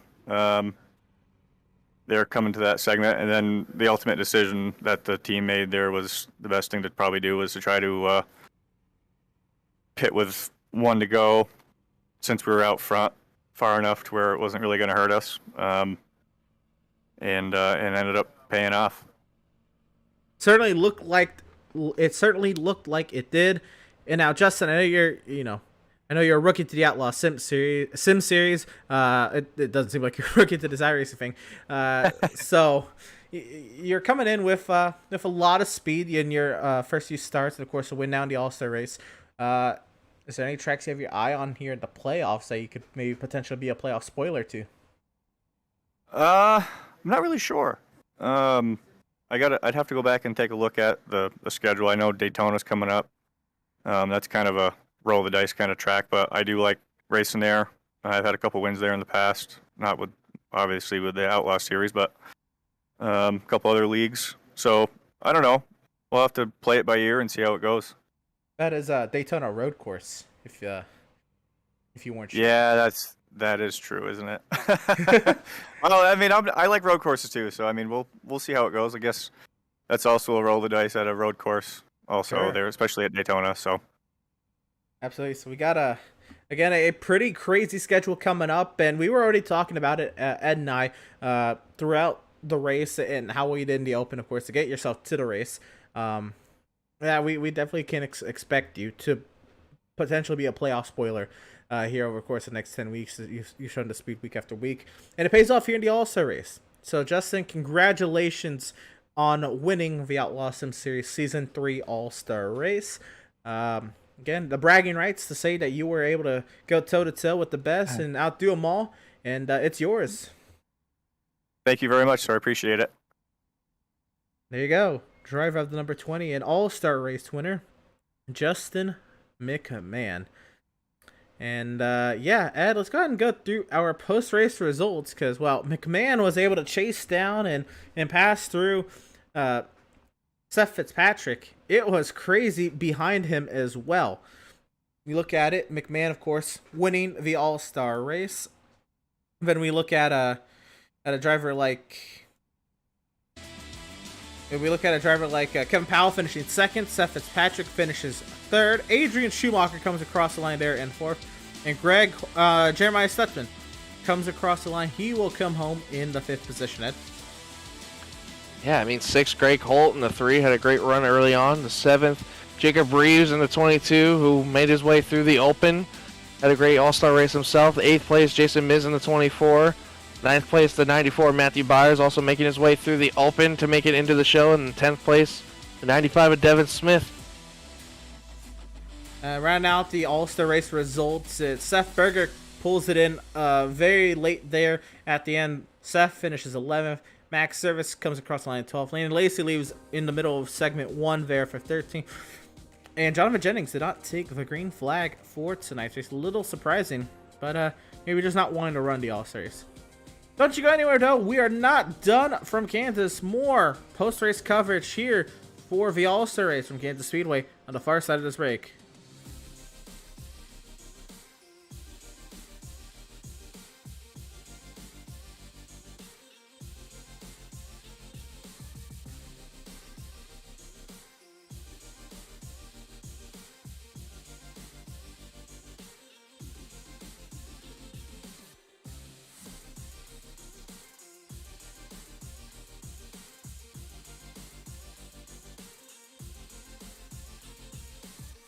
Have you found yourself trying to hide your joy because you're unhappy with your teeth? Your smile is the first feature noticed in an interview, on a date, or in family photos. We want you to be able to shine bright as your best self, and our teeth whitening system is the perfect step toward restoring your confidence.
Welcome, race fans, back to the virtual Kansas Speedway. We're now in the post-race coverage here of the Outlaws Sim Series All-Star Race, and it was quite the event. A very fun race for us this evening, and where we still have more drivers to talk to this evening, just a couple more, but we do have second place finisher Kevin Powell. He's seen by with Ed Shearer.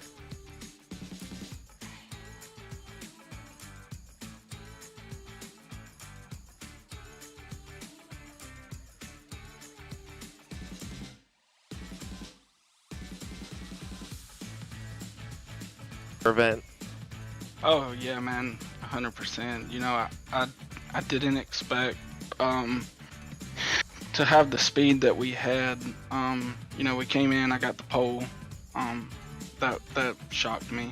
And I just stayed in the top 3 all night. You know, battling it out with my teammates. I was gonna do what I had to do to make sure one of us got the win. Yeah, like you mentioned, you and your team definitely had some great runnings tonight. I mean, you just seem like every time you ran up and I guess that wall, it almost seems like you hit it a lot of times. We caught you on camera a couple of times scraping that wall a little bit, but you guys were just rim riding it just about out there, and almost got a couple of times where you guys were loose. But do you honestly think the new tires were that big of a difference? To be honest, we saw a couple 2-tire strategies during that second segment, but it just seemed like the 2 tires were better than 4, but towards the end it was at 4 tires. Did you feel any difference, honestly, in the car? Honestly, I took 4 tires every time I pit, so I never got to feel the car on the 2 tires. But yeah, you wanted tires versus no tires, and that's why in the second segment we waited to the end of pit. Because we knew everybody would come back in and have to pit, so we just cycle back to the front. And we knew we had speed by that point. Which was surprised us was the 77, the 82. You know, them guys are fast every week, but whatever adjustments they made, they really put us on our heels right there at the end. Yeah, you mentioned all those strategy calls towards that second segment, but you know, we're getting out of Kansas. We take a little bit of a break, and then we go to Daytona Road Course. How do you feel personally about the Daytona Road Course? I know we haven't ran there in the NextGen since ever, so it's gonna be a little bit of a different scenario for everybody. But how do you feel personally? Like, are you a little bit comfortable going into it, or you feel like you gotta put a lot of reps into it? I'm gonna have to, you know, get some practice. That's a track I've never been on. But I had never been on, I think it was Laguna Seca, and I ran good there until I took myself out. So, yeah, I just need to get on the track, get some practice in, get a feel for it and everything, and I think we'll do all right. Well, Kevin, congratulations again on making it into the All-Star race, and I know you appreciate your fans for getting you a chance to get in on that All-Star fan vote. But great showing tonight, man. Congrats on your second place finish, and we'll see you in 2 weeks in Daytona. Yes, sir. Thank you, gentlemen. Driver of the number 93, Kevin Powell, and actually we're out of interviews this evening, Ed. That's all right. You know, All-Star night. I just want to get out of here, get to their vacation. You know, we got 14 days now to prepare for the playoffs. And if you were preparing from last Wednesday, you know, 21 days to prepare for the playoffs, Ed. And it's that time. We have 2 road courses in that first round. Daytona Road Course, and we've been talking about it all day. We'll talk about it one more time, the schedule. 2 road courses in that first round, with Daytona Road Course, then Milwaukee in the middle, and Charlotte Roval. Then round 2, a short track at USA International, Super Speedway at Talladega, and the track that's too tough to tame at Darlington. The one seemingly normal race on the schedule is Homestead, Miami, followed by a Super Speedway at Atlanta, and then 2 short tracks around the season, Ed. If you thought this regular season was a gauntlet of races, boy, do we have something for these drivers over the course of the next 10 weeks. Yeah, I mean, it's just bringing out the intensity of all styles that we've seen through the regular season, between road courses, the short tracks, to super speedways, to just regular tracks in general. I think, like you mentioned, Emerson, the only normal track really that we have on this circuit is probably, in my opinion, honestly, Homestead, where, you know, that can go either way. But Darlington, you have to, you know, take good care of your car. Hitting a wall is very easily there, and, you know, getting that Darlington scrape, you know, is always so famous there. But everywhere else, it's just tough. It's tough, especially where we go in 2 weeks. Daytona Road Course. These next-gen cars have never, ever, ever touched the Daytona Road Course, period. So all these drivers are going there with a blank slate, not knowing exactly how this car is going to handle at all. Absolutely, and that's also the NASCAR chicane that we will be using there on the road course. And you'll see that in what's coming up for us here on the channel at Pit Stop TV. Of course, NASCAR Rally Cross, Monday night at 6:30 p.m. Eastern. Let's try it again. Yes, the Gen 6 NASCAR Cup Series vehicles tackling the Sonoma Raceway Rally Cross course, Monday evening, 6:30 p.m. Eastern. You won't want to miss it. And Outlaws is taking an off week Wednesday, this upcoming Wednesday night, but we're not off on Pit Stop. Old Fart Sim Racing has their race from Chicagoland Speedway next Wednesday night at 7:45 p.m. Eastern, and then we're back on the air in 2 weeks' time, Ed. Wednesday, September 14th, here for Outlaws Sim Series playoff racing action, taken to the Daytona International Speedway NASCAR Road Course layout, 7:30 p.m. Eastern. That is going to be quite the event. Can't wait to see how these boys tackle it then. But Ed, I've now shown this 3 times now, so I wonder what your thoughts are on this slate of races. I'm excited personally for all 3 of these. Emerson, can you just remind everybody what we're doing on that Monday? I couldn't quite hear that one more time. Can you say that? What are we doing on Monday? Oh, you know, we're just taking, I think the NASCAR Gen 6 Cup cars. We're just taking them to Sonoma Rally Cross. Wait. Yeah, Sonoma Rally Cross. And you said that was with the NASCAR Gen 6 cars, the NASCAR Gen 6 car, you know, meant for these big oval-looking things. Yeah, they're not, you know, maybe touched dirt once, but now this is whole different. And we're going to a rally course. That's the whole thing with this. It's going to be exciting. I'm looking forward to that. it's going to be chaotic. We know some people are going to wreck. We know some people are just going to go off the track and find different places we've never seen before. That's how you know it's going to be, but one person's probably going to figure it out and know what to do and possibly win that, but I'm looking forward to that. The Old Fort Sim Racing guys, they put on a good show the last time I saw them at Pocono, so I'm excited to see that. But we get a nice little vacation, and we go to beautiful Daytona International Speedway, where we're not super speedway racing, though. We're road course racing. There's a big difference in that. You know I love my road courses, and I know you love your road courses, so two things that we both love we get to do in 2 weeks, due time, in beautiful sunny Florida. So I'm looking forward to that. But you can check it all out when we go to social medias, Emerson. I know we mentioned it earlier. We post everything here on our socials at facebook.com/pitstoptv, instagram.com/pit_stop_tv, twitter.com/pitstoptv_, or some of you may be watching on the local streams on youtube.com/c/pitstoptv1, or on twitch.tv/pit_stop_tv, where you can check out all the action and any stuff that you miss. You can always check it out on our Twitter, Instagram, or Facebook for all the action that you guys possibly missed during the live streams. Yeah, absolutely. And we'll take one more quick look at the point standings. Last time we got to look at these intact before Wednesday, September 14th with the Daytona Road Course. And again, Jonathan Jennings is the top seed entering the playoffs by virtue of finishing second in the regular season championship and just having a plethora more stage wins than Max Service. Max Service is second, Seth Berger third, Jeremiah Stetson fourth. Tied for fifth is Seth Fitzpatrick and Adrian Schumacher. Tied for 7th, Jacob Reeves, Scott Bailey. 9th, James Gilliard. Tied for 10th, Adam Gardner and Andrew St. Coeur. And tied for 12th, Brad Bothwell, Devin Smith, Doug Solms, Derek McMurtry, and Matt Rogers. Can't wait. A very tight playoff grid. And we're taking them to Daytona with the NASCAR Road Course.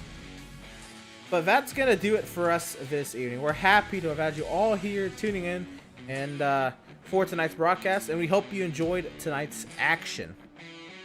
For all at Pit Stop TV, Ed Scher alongside Vakal and myself, Emerson Arden, this evening. Hope you all had a great night enjoying the All-Star race with us, and we hope to see you on Monday night for NASCAR Rallycross racing from the Sonoma Rallycross course. Or tune in 2 weeks' time to the Daytona Road Course, providing Outlaws Sim Series playoff action with these next-gen vehicles.